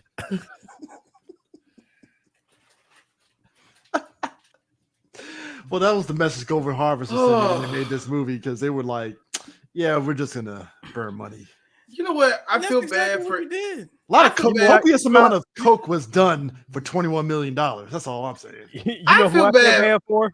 Who? The pre-production team on Turtles 4 because they thought there was gonna be a Turtles 4. God knows they really thought stunt crew and everybody's all training for 4. Like, yeah. Did you see the sketches and shit? They had like we're gonna do another like the secondary mutation for the Turtles. Oh, poor baby. Look at you. No, Prime. Here's the worst part. For Turtles 4, we were gonna get the return of Ernie Reyes Jr. and for the first time on screen, Ernie Reyes Sr. And then they reused the script for Next Mutation. Boy, you gotta think about it though. Think about it. Lad walking up there. You see this shit? You see this shit? Eastman like this. We trying, man. We trying. We about to lock this show, man. We ain't about to get no money on this, nigga. We ain't about to get no money on this. I don't know, man. Put like a clown in it or some shit, nigga. The kids are gonna look through this thing. We know it. We know it. The rest of these niggas don't know what we do. Who was that said after the fact? It was either Eastman or Lard. They were like, look, they didn't use nobody from the comic books. They didn't use nobody from the Nobody. They could have. Could have got Usagi in this. Oh shit, that's right. Kevin money. Kevin Eastman said, what we tried to do with the third movie was make it as good of a story as we could. We thought we went through a painstaking level of do's and don'ts, what they could and what they couldn't do. We wanted to do something good for all ages. I called movie 1 the best, the second movie the worst, and the third one's a halfway. Let me tell you something about that, East. I'm with you. Have you seen this movie? sir. Were you invited to the premiere of Did you see the movie? D? No, Did you walk in and see it? No. D, I got a question. That first thing he said was they tried to tell the best story that they could tell, correct? This is you trying your best. God, I do not want to see you when you don't give a shit. Here's my thing too. I don't want to see it. Here's another thing about this movie. Is like between the 3 movies, like if you look at the story on paper, it actually has like kind of a more serious tone. Well, I think the first movie. You're not gonna beat that first. You're not beating the first. You're not gonna beat that first, but this one had a more serious tone compared to the second movie. Oh, wait, that it did. Yeah, it was the family drama, and again the Gaijins and the Japanese, button heads and stuff. It was like, the second one. Oh god, the second one was literally an hour and a half long live action version of the cartoon. It's just the build. Eris. Yeah. A little bit too much, an hour too long. Right, an hour too long and too much like the cartoon. Yes, it was too. They tried to make it closer to the cartoon, but at the same time being worse than the cartoon. And like I feel this movie, it was like you said, is at war with itself because the franchise is popular, made all this money. So now we got all these different hands in the pot, inserting their ideas in. And it literally felt like the film was at war with itself because it was trying to be a lot of things at once and was not succeeding in any of it. Not only that, Prime, I would like to believe that this was the main culprit that brought down the Turtles' popularity. I can't completely co-sign that because. Are you sure? Well, the cartoon was already on this wine. Turtle popularity was strong for like what 4 years at this point. Yeah. Like I kind of feel like that was 87 and 94. I just kind of feel like that was thermodynamic depth. Like it was happening eventually. It was burning out already. I said this, and I actually listened back to real quick, Eris. I listened back to our first review, and we all agreed with it. Turtles lucked out because it's a timeless story. Yes, and thank God. Give it a couple years. Okay, we're going to approach it this way. And you saw how I picked itself right back up again. So it lucked out because of that. You know what I mean? Because Power Rangers only kept its core fan base. All the rest of the little fuck-ass kids like me was like, this is not like how it was year 1. I'm going to leave. You know what I mean? The reason why I say that the movie, if anything, definitely was a contributor to the decline of Turtles in general. Number one, yes, you were going up against Power Rangers. Like Power Rangers at season 1, you were going up against that where that shit was like an overnight success. Ninja Turtles had already been popular, years prior to that. This movie didn't help it. And its oldest core fans have already left at this point. Yeah, and I was gonna say like it didn't help it. Yeah, that's but what I'm saying. saying. I don't think it caused it though. Yeah. Oh, no. I think it was a combination. It was a combination of. I think for me, it was this movie and a combination of the TV show being on that final leg. You know what I mean? Well, listen, the TV show was on that decline. Number one, when James Avery left. Well, not even that. But hold on. If we're going to keep it, and if we're going to keep it to cartoons and not live action, it had to go up against, like we said this before, it had to go up against Batman, it had to go against X-Men, had to go up a whole new lineup of cartoons that weren't there 4 years ago. So just the landscape changed on it. That, but I don't know. A part of me likes to believe that if they had just taken, I don't know, a more serious page from the comic book and did 2-3 parters in the cartoon later in the season, that they could have turned it around to compete with cartoons like Batman. True. I mean, because think about it. No, because really think about it. You introduce Bugman, Usagi, all these other rando 1 episode characters and shit. I agree, Eris. The budget would have been. I agree. But at the same time, you saying that in 1994, you would have got laughed out of a room. I was just about to say, D, because it's been a while. It's been a while since I watched the original show, but I feel like that's what they were trying to do in that last season. Like they were doing more story arc focus. It was too late. It was way too late. By the time you got to the last season, yes, it was too late. Wasn't it like the super serious? They were like the world was in the future or some shit, and it was like the technology. And look, here's the funny part. Mm-hmm.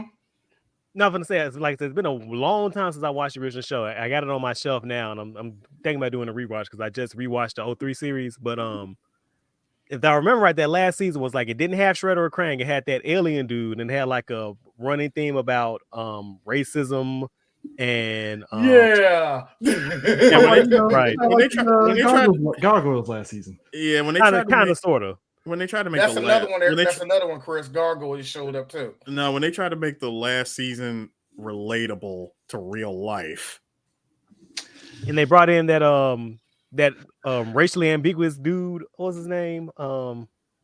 Teddy. I don't know his name. The new human sidekick. Fuck, what was his name? I know what you're talking about. I know who you're talking about. Yeah, it wasn't Danny. They could have brought in Danny. Johnny Bonafuco. Again, you know what? But I get what you're saying. But yeah, you're definitely right. It was a little too late. But had they tried to mirror the comic book at the time, which was a little dark, a little more serious, in 1992, 1993, people would have even the core fan base, I feel would have rejected that shit because they was wait, that's not Ninja Turtles. This is too serious. This is not as goofy or it's not as lighthearted. Because okay. The problem. Hold on. Go ahead. Where I'm going with this is I'm not talking about knee-jerk reaction change. No, ease into it. Eris, I get where you coming from, but we still got niggas our age who are walking around who refuse to watch the 2003 version because it's too serious. And look, I was just going to say that shit killed me when it was airing. When I was watching it when it was airing, I was talking to a lot of my friends back then going, yo, have y'all seen the new Turtle show? And they were like, nah, because it's not like the old one. I'm like, yeah, because it's like the fucking comic books that they came from. Low key, the first season is literally about Casey Jones. And I kept it a buck. Brian was right. That was Carter. It was Carter. I was just about to put that up. I kept it a buck with Chris on the last review when I told you, Chris, I didn't like the first season of the 2003 Turtles.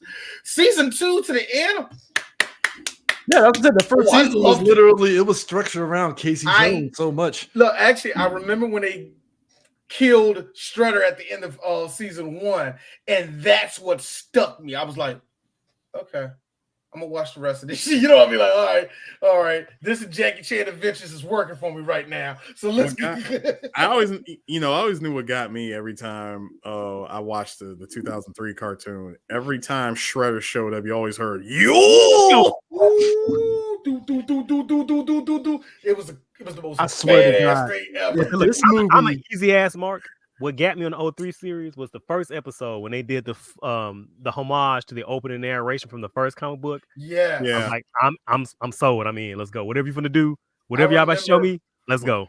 I remember that sat me down crying, and I was mad for the next like 6-8 episodes. And when they got rid of Shredder, a robot. What were you about to say, Chris? Oh, I was saying, if this third movie did what D did, the Tenchi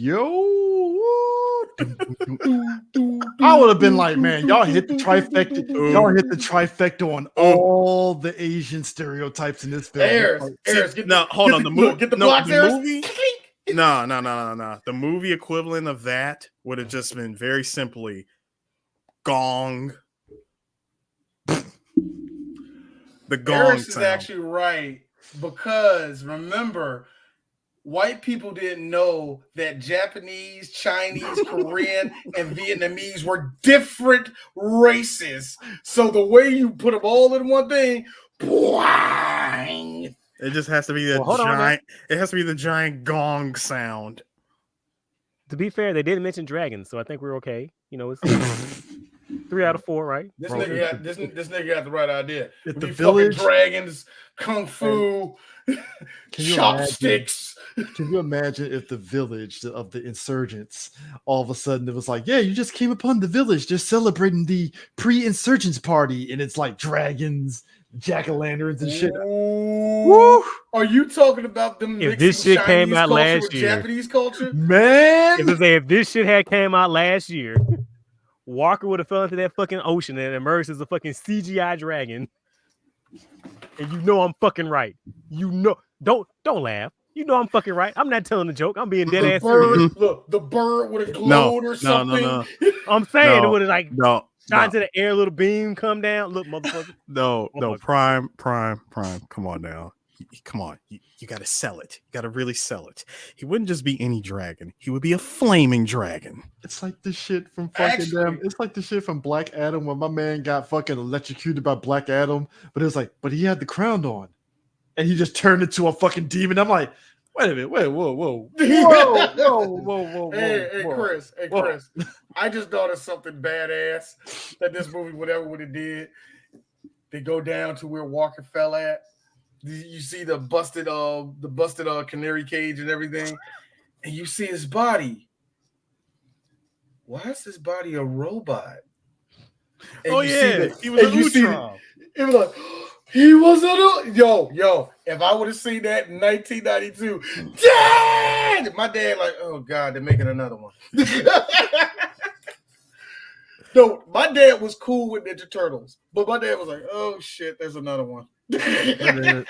Which again, which variation is this, son? Which we said this back in TMNT, like TMNT 2, that had they shown that extra scene where the scientist, where David Warner was a Ultron. Oh, because the thing is, like, we just see the freaking canister get knocked off to the other side of the damn concert. He grabs it and skedaddled out of that damn room. That's what I'm saying. This motherfucker come out of nowhere. This nigga come out of nowhere. Sterling Sharp. Bloop. Yep. Yes, jump, run out. We don't ever see that. Skedaddle. Yes. He fucking grabbed the TCRI. TCRI canister. Like, bro, the TCRI. He grabbed the TCRI canister and pulled the Darren Sharper like, I'm gone. Leaped out the door. Hold my dick. Oh my God. So this motherfucker.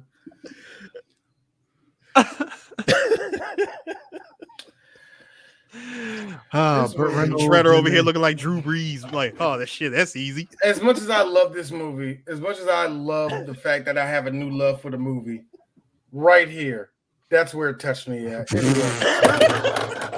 So this movie is bad. It's terrible. That's look, Eris. When I said I sat there and laughed after he said, when he said, take the rest of the night off. I'm dead serious. I paused it and I just laughed. That's a hearty. And the reason why this is a big thing for me is because Eris always tells me, hey, D, if there's a movie that breaks you, you're going to have to tell me. And I'm like, what do you mean by break? I mean, D, you start laughing and you can't stop laughing. What made it for me was when I paused it And then I felt a tear literally push out my eye. And I just, every time I thought about it, I kept laughing like, oh my God, I found it. This is a bad movie. I'm laughing. Oh my God, this movie's terrible. It's a bad movie. It's a bad movie that breaks you. When you have that movie, when a movie breaks you and you can't stop laughing, you either do two things. You never watch that movie again, or you get it on DVD and it becomes one of your favorite movies. That's the only two moves you do, okay? If you just start frantically laughing that this movie is bad, you either run away for it or go, oh my God. Hey, Evelyn, let me order this right off of Amazon now. Let's go. Let's go. Give me the steel box. Let's go, baby. I will still never forget me coming back from the matinee with my friends. I was living overseas at the time when this came out. Came back from the local discotheque. Not disco, disca. Discotheque. No, it wasn't. It was nowhere near as glamorous, gentlemen. I was on the base movie theater. All right, leave me alone. All of you children, run to the dance floor. Give your bodies to the music. Yes, DJ Raptor. Yeah, Giggle Hudson. DJ Hassan Pepper. Yeah, I gotta be real though. No, I don't think as a kid I was disappointed. I think I was just hyped to just see a Turtles movie, and then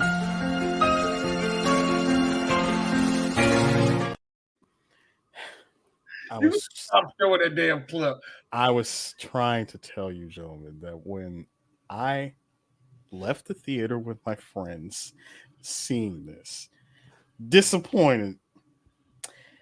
Of all the palate cleansers that I had to take in life, I watched an even worse movie at home called Cool World.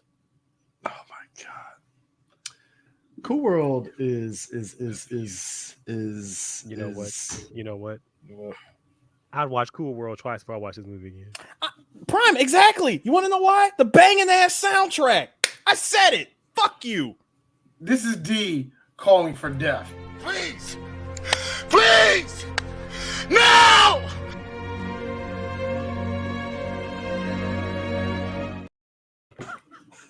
You got Tyrese's fucking Django. The reaching. Here's what gets me. The Negro hand reaching out is the thing that gets me. Here's what gets me. You did that as your audition for Django.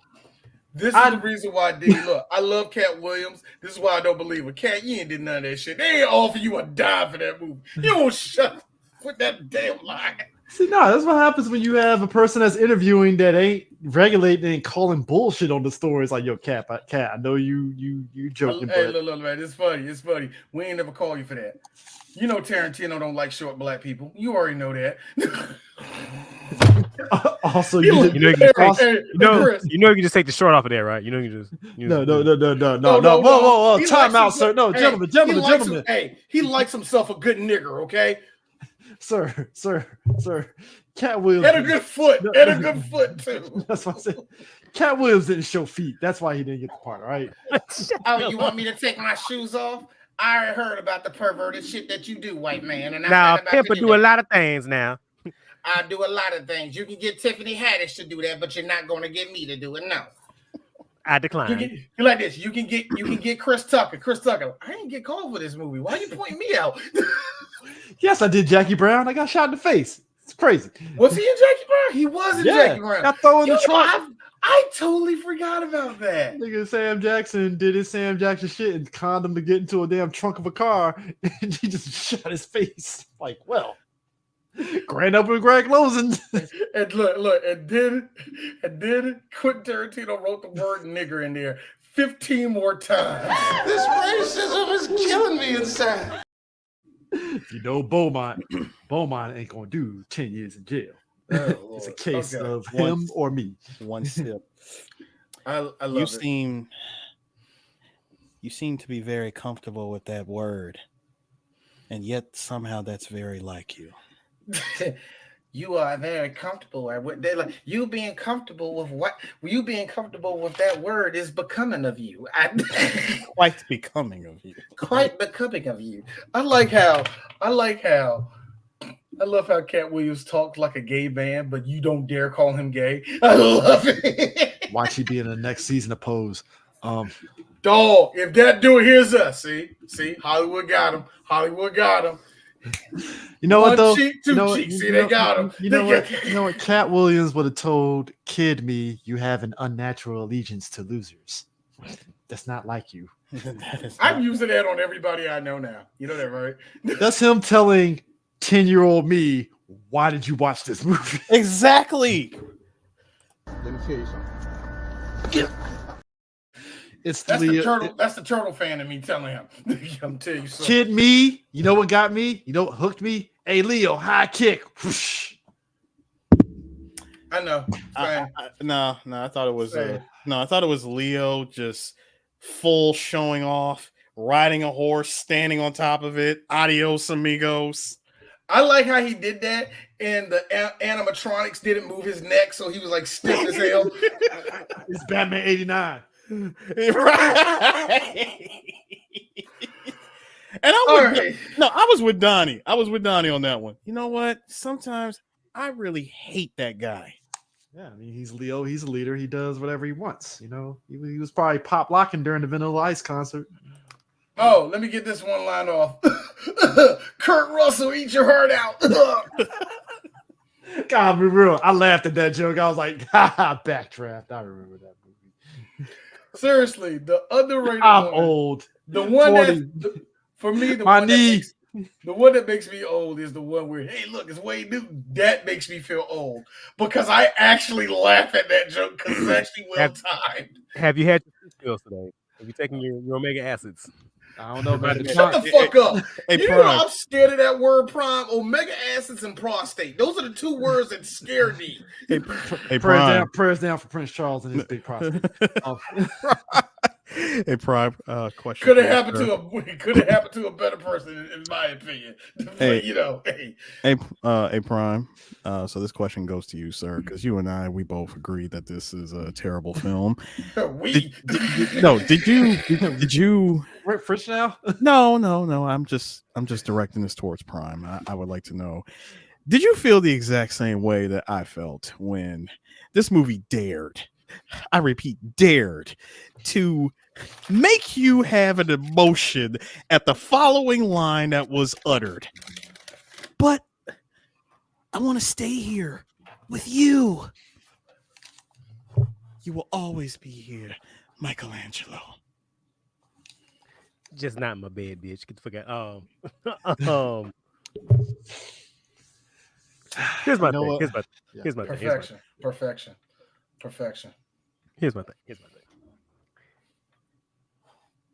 If you're gonna give him that love interest, can she at least have a smidgen of a personality? Can I? You know, you maybe didn't just like stoic boss lady? No. It wasn't. Not stoic boss lady. How about stoic? I'm technically on a revenge quest, and that went nowhere except for that. Kenshi. Yeah, there's that. I'm sorry, y'all. Stop. Y'all not asking a more important question. Who taught any of y'all motherfuckers to speak English? No, you don't remember the line Don threw out? He was like, "Oh yeah, the English was all up and down at this time frame." I'm sorry. I'm so sorry. And that explained everything. No, Chris. No, I'm sorry. D. It's 1993. Internet wasn't there yet. So fuck it. It's the hey, look, it's the Frank Duke school of lie until the wheels fall off. All right. No, here's the thing that gets me. And make up shit as we go. I gotta be this person. I hate to be this person. That is what I like to call good old white supremacy. Because white people have the gall to think that they were available at every point in history in the globe. So I think that I think like much like being vegan and going to Walgreens. go to Walgreens at 3 o'clock in the morning. I think that's white people shit. That's all. How New easy Turtles game, Walgreens, 3 a.m. How easy of a check was it for Casey's ancestor to say, "Oh, all I gotta do is light this catapult"? No. Peace out. No. He cut the catapult. Yeah, sorry, you cut the catapult. It was already lit. Hey, was they the only one that noticed that his ancestor had more of an Australian accent than an English accent? That was nobody else noticed that. Well, John, the movie set it up. Kano set it up. The movie set it up. It said he was a thief. That's cool. That's cool. Hey, Prime. Australia didn't exist at that point. And I don't know about you. Yeah. But, okay. Anyway. And I don't know about you, but it's a little too early to say. No, and hold on. I don't know. Are you telling me that's where all the they came from? That's all the people that went to the colony. They no. Go that way. Prime it's none of that. Okay, listen. No one's gonna admit it. Somehow Jason Statham went back in time and caused a whole bunch of damage. Okay. With his bees. Jason doesn't have an Australian accent. It's just oi in English. That's all. That was all he needed. No, hold on. No. You stop it. You stop it right there. He already had the mannerisms and the beard, the mustache. He had all that shit going on. He was already balding. I'll be honest with you. This is like Christopher Maloney's uglier brother. So I'm not even going to dignify any of this. I mean, how the hell Casey Jones looked like he was a full 42? Also, that I felt like that was a wig in modern day compared to how he looked in the feudal era. It's the feudal era. I mean, he should have just rocked a hockey mask and kept it moving. You know, the hockey mask makes it look too aggressive. We don't want to do that. What if a child was watching? Oh my God, Casey Jones made me scared. But then again, I keep remembering at this point it's 1993. The 80s was gone. Gotta be real. I like the fact that the best thing out of this movie is them dope ass NECA TMNT3 figures with them in the samurai garb. Hey, but I'm not gonna lie, the them in the samurai suits is kind of fucking dope. Yes, it is. That's a good idea. That's a good idea. I keep it real. That should have been how they were throughout the whole damn movie. Yeah, I had a Leonardo and I think I had a Raphael samurai one. I think I had one. Man, I had one. Toys. It was definitely pushing some toys back then. Oh, yes, it was. Oh, see, I think that was the one thing that really helped Ninja Turtles stay alive for a while, even though they weren't popular, was their toy line. So, wow. Hey, yo, Trey. Shut up. Go home, man. Go sleep. Anyway, somehow Palpatine's alive. Stop listening to us. This is what I keep on trying to tell you. Stop listening to us, Trey. I'm sorry. You got better shit to do with your life, man. Wrestling on tonight, I think, man. Somebody in that Disney writing room sat there and said, just write somehow Palpatine's alive. Just put that in the script. Chris, we've been telling you that when the movie came out. You were like, no. See, it kind of makes sense. Like, Chris, don't do it. Don't do that. I'm going to say, and people will look you in your eye. People will look you in your eye and argue with you about that movie. And I'm sick to my stomach because the Bad Batch literally explained it. And I'm like, I had to watch a TV show for you guys to clean that up. Why? AD, and while we're at it, sprinkle a little bit of Sweet Baby and ESG. And there you go. That's your movie. Oh! I'm sorry. I hate the 90s. I hated the 90s in their slow motion whenever somebody's about to die, because Denzel had a couple of Suddenly the frame rate went from 24 to 3. I'm sorry. It turned into Warriors of Virtue for a half a second. First off, you ever have too many sprites on the screen at one time? That's what happened.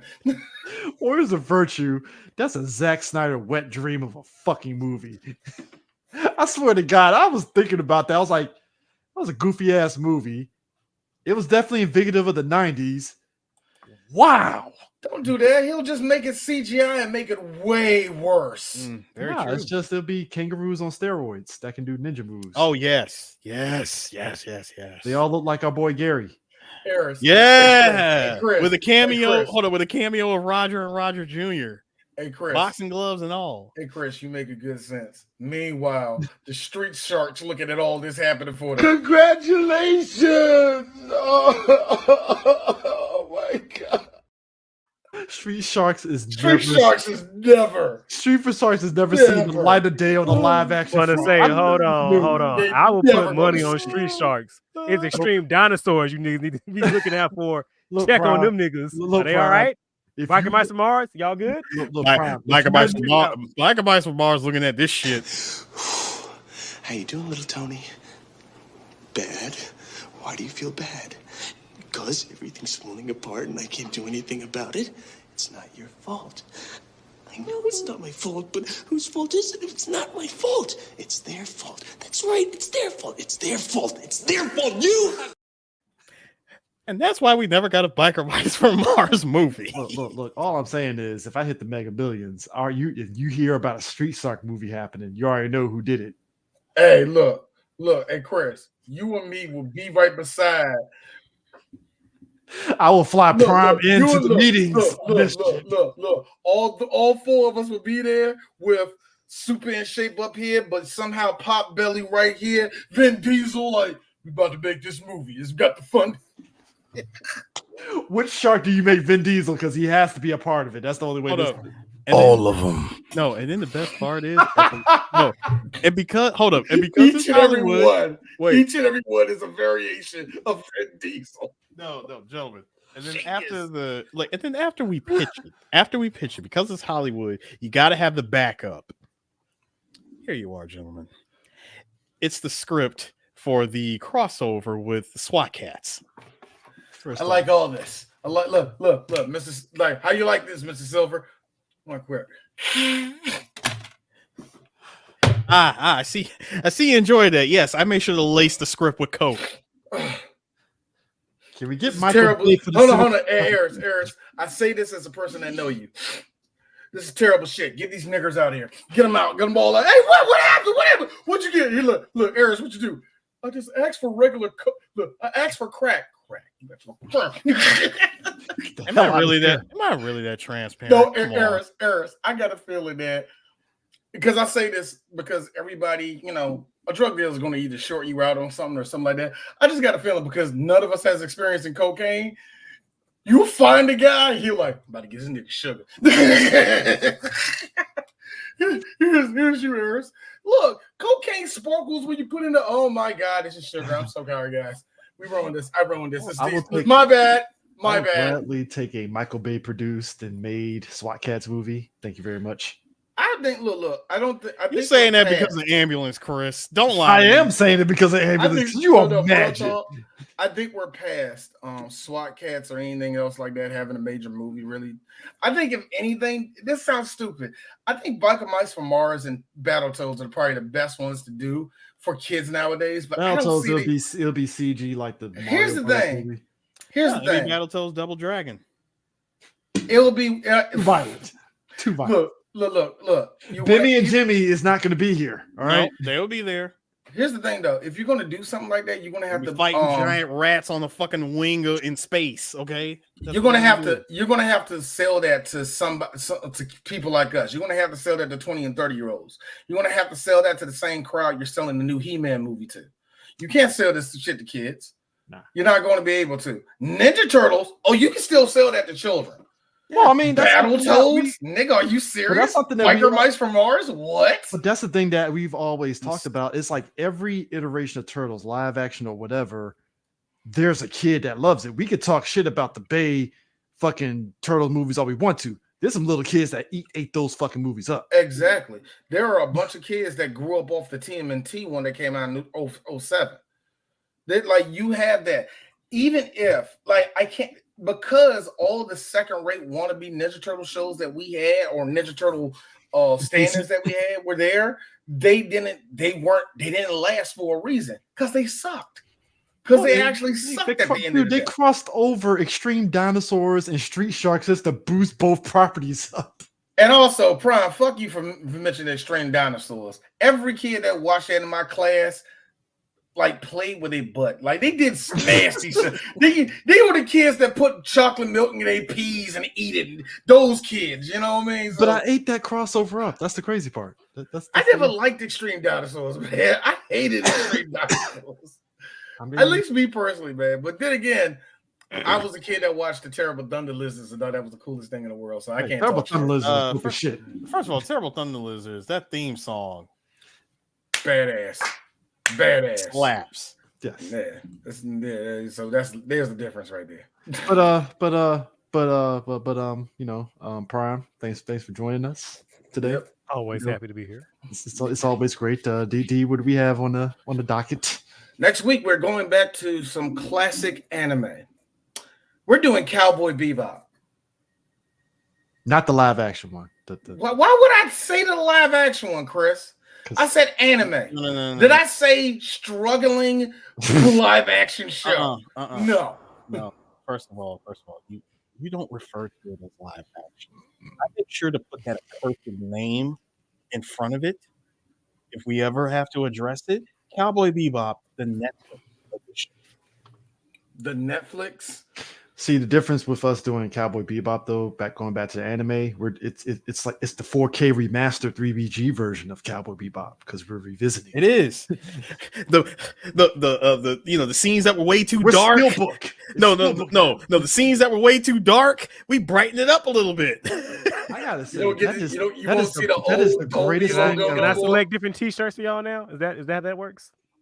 Yes, Prime. That's exactly how that works. Scale slider. Yes.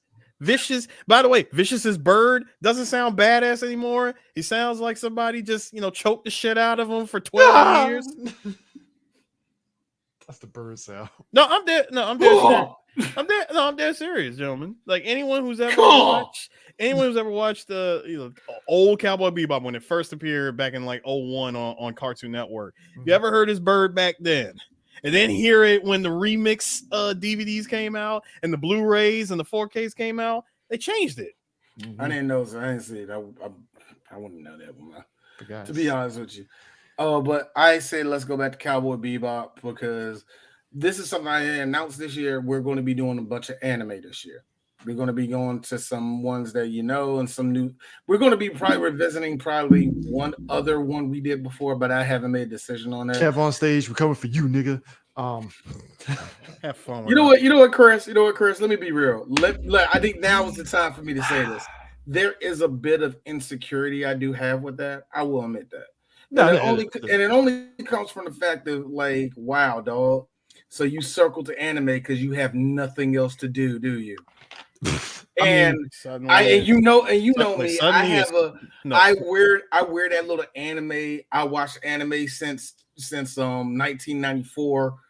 Badge very strong for me. Like I was here before all y'all niggas, and now I see y'all hopping in my yard, peeing on my grass, leaving chocolate wrappers on the ground. Not the peeing in the grass. Yes, peeing in the grass. I'm not gonna get mad. It's just that you're doing it and you didn't tell me. You know what I mean? It's grass, nigga. It'll dry up. But the point is, no. To me, it's worse. Like you have the nerve. You really have the nerve to do this. My thing is like I'm just like mad. No. It's 2020. We're in COVID, and all you podcasters have nothing to talk about after one episode. Well, after you start, burning out on, it's $200 too much on a date. There's only one place you can go after that. So hey, look, man. I mean, I get it, man. When people stop, I've said it for the longest time that the cheesecakes are overrated. So first off, Cheesecake Factory is clutch. First off, no, it's not. No, it's not. It's clutch. It's clutch. No, man, I ain't gonna say that. I ain't gonna say that. Cheesecake's bomb. No, it's clutch when you want to flex, but you don't want to spend a lot of money at the same time. But also, it's the meme of, I mean, it's all right, overrated as fuck. It's like, yeah. What's wrong? What's wrong, Jermaine? What's wrong, man? I'm gonna be real with you, baby. We should have went to McDonald's. Should have went to Texas Roadhouse. No. Nah. I'm gonna be honest with you. There's a Jasper's across the street. First off, you're trying to get them killed, sir. Don't do that. Hey, yo, baby. Don't do that. Baby. Real talk. I'm just saying, food tastes better over there. Yeah, like get stabbed in the fucking damn kidney afterwards. No. Hey, Chris, look. Hey. This ain't Waffle House, dog. What are you doing? That's what I'm saying. Jasper's in a good neighborhood, nigga. You act like there's a horde of goons outside. All right, I'm stabbing him in the face. You stabbing him in the ass. Let's go. You act like that's outside. That Jasper's in Largo where they left a dead body in front of the bathroom. Okay, let's talk about that. Those were variables. Okay, I wasn't there for that. There were variables involved in that. Okay, number one, they were sending a message. Number two, they literally said they left a dead body in there. They waited until they closed. I'm like, bro, they left a dead body in there. Capitalism. Let me tell you something. Full disclosure, as a black man who just lost his job at a black-owned place, that sounds like some nigga shit. Just to make sure we stay in the black. Hey, just set them up and like move. Like nobody gonna see shit. Let's put the wet floor sign. Ain't right nobody there. gonna see it. Ain't nobody gonna see it. Ain't nobody gonna see it. Put the top. Hey, get the. Hey, Charmaine. Put a blanket over it. Hey, Charmaine, get the blanket in the back. Put a blanket over it. Nobody's gonna, poke underneath it. Get the all black one. Did she come out there with the white one? Who told you to bring the white one over here? Who told you to bring the white? I said the black one in the back. Coming to America. Look, hold on, Eric, here, Chris. I saw the black one in the back. I'll look for it then. Shit, fuck. Anyway, but nah, Cowboy Bebop. I'm excited to revisit Cowboy Bebop, and because it's something that we got to revisit, and I think there's a lot. People want to get our own view on that. And Eris made a good point to me when it came to us going to anime. That it's something I'm gonna try to do every month. For all this year is try to at least get us to touch one anime series, and there's going to be a couple of them. Like I said, there's going to be series I'm going to tell y'all niggas weeks in advance, especially when it's like 20 more episodes. Cowboy Bebop, real talk, that's a classic one. I know what y'all gonna do. Y'all gonna watch your favorite episodes. I ain't stupid. Anyway, I'll probably watch the whole thing. Be background noise. I look up like, oh shit. I might I'm thinking I might, but there's only 2 episodes I'm probably gonna really rewatch. The one where God, was the one with the prison jump where Jet and the Black Dog Serenade. I don't know that episode very well. That one, and just because I haven't seen it in a long time, the episode with Faye. The one where her boyfriend got fat in the future. My Funny Valentine. Yeah, My Funny Valentine. That was the name of that joint. Yeah. And also, I got to rewatch. I'm not with this, but I agree with anybody that says it's the best episode in Cowboy Bebop. The one where the cowboy showed up. Cowboy Funk. Yeah. Cowboy Funk. I agree and disagree when people who analyze don't like, it's the greatest episode in the whole joint. I know what you're coming from with it. I gotta watch it again. You know what I mean? It's been years since I watched it. Spike coming in and just Pele kicking a grenade. Cinema. No, I see. Listen, I see your Cowboy Funk, and I will raise you a sympathy for the devil. I sympathy with the devil was a little kid, right? Yes. Great episode. Personally, you know what my favorite episode? Yeah, with the harmonica. You know what one of my favorite soul of a black man in him. I'm just saying. Looked like a black man when he caught that bullet too. Yes, he did. No, he looked like he didn't. No, he looked like Prince Albert. He looked like Prince Albert when he. No, hold on. First of all, let's keep it real. Since he stayed as a kid, and when that photo of that newspaper clipping went out, and they said, "Hold up," I love Bo Billingsley. Hold up, this was published 30 years ago. How's he still got the same face? Also, the one episode I am not ready for is the one where Faye broke out the old Betamax tape and saw herself. All right, so as a teenager, I wept. Am I going to watch this and look at my teenage stuff? Pussy ass nigga. When your girlfriend left you, wasn't it? That's why you were feeling some type of way. I got a feeling that I'm going to look at my old self like, dude, you a bitch. You cried, nigga. I cried in the episode every time I watched it. First of all, gentlemen, we were all teenagers when this episode came out. So if we did a time capsule video message to our future selves. Let's really think about it. From 2001 to 2024, the amount of shit that we went through before we all hit the age of 40. Yeah, I would cry too. I was actually going to do that. I was actually going to do that for my senior year. No bullshit. Yeah. I was actually going to record everything. I recorded a lot my senior year, but I didn't, and I didn't keep it around. You want to know why? 9/11. 9/11 just.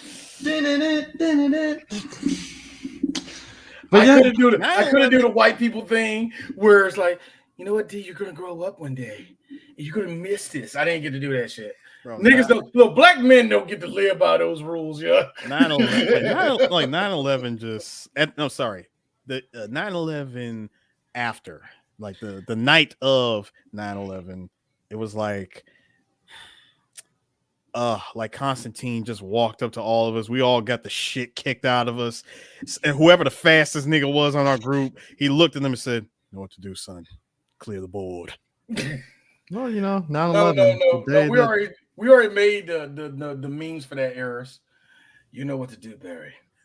You need to stop. No, you need to clear the board. You need to stop that little kid from falling in Harambe's cage. You need to save all of us. I believe that. That was the flashpoint of human society. When we shot Harambe. Well, that's the whole timeline. 9/11 was peak. United States lost a 3-1 lead, so he's not wrong. Chris is not wrong. Well, Chris, look, check it out. Check it out. Remember the ABC movie called Path to 9/11 with Harvey Keitel? No, actually, guys, The Wolf. The Wolf. No, it wasn't, because we were winning it. They got that. No, Chris. The series ended 4-1. They just got a really good victory over our ass on our home court. Yo, you want to see Bill Clinton? You want to see a former president come at your boy? He came at your boy Chris on Fox. Because I noticed every time he kept moving in that seat, I was like, yo, William wants to dive on you, dog. I also got this weird feeling when Bill Clinton was doing all that. I'm like, yo, Bill, the Patriots is watching. He was this close. He was this close from pulling George Sears and saying, nigga, damn the Patriots. No, actually, something did happen. He was talking all that shit. Jeffrey, tell him to come to the island. Tell him it's time. Master. Tell him it's time he should quit. No, Eris. Tell him we have what he wants. Little girls? Oh my God, no. Fat girls, come on. Fat girls. Get what he likes. No, not everything has to be illegal. You did this to Michael Jackson. He ran away. Now we got to make up shit on him. Sir. Bullshit. No, sir. We cloned Monica. Why the first one come out? She's not Jewish. And you keep fucking up the formula. I tell you not to touch it. Who touched it? Tim, tell Tim he fired. Anyway, that's enough. Next week, Cowboy Bebop. See you then, Space Cowboys. It was a really good show. Prime, once again, like I said, you nigga, we love you. It's always Prime, right? Like, it's just Prime. And whatever. We're done. Peace.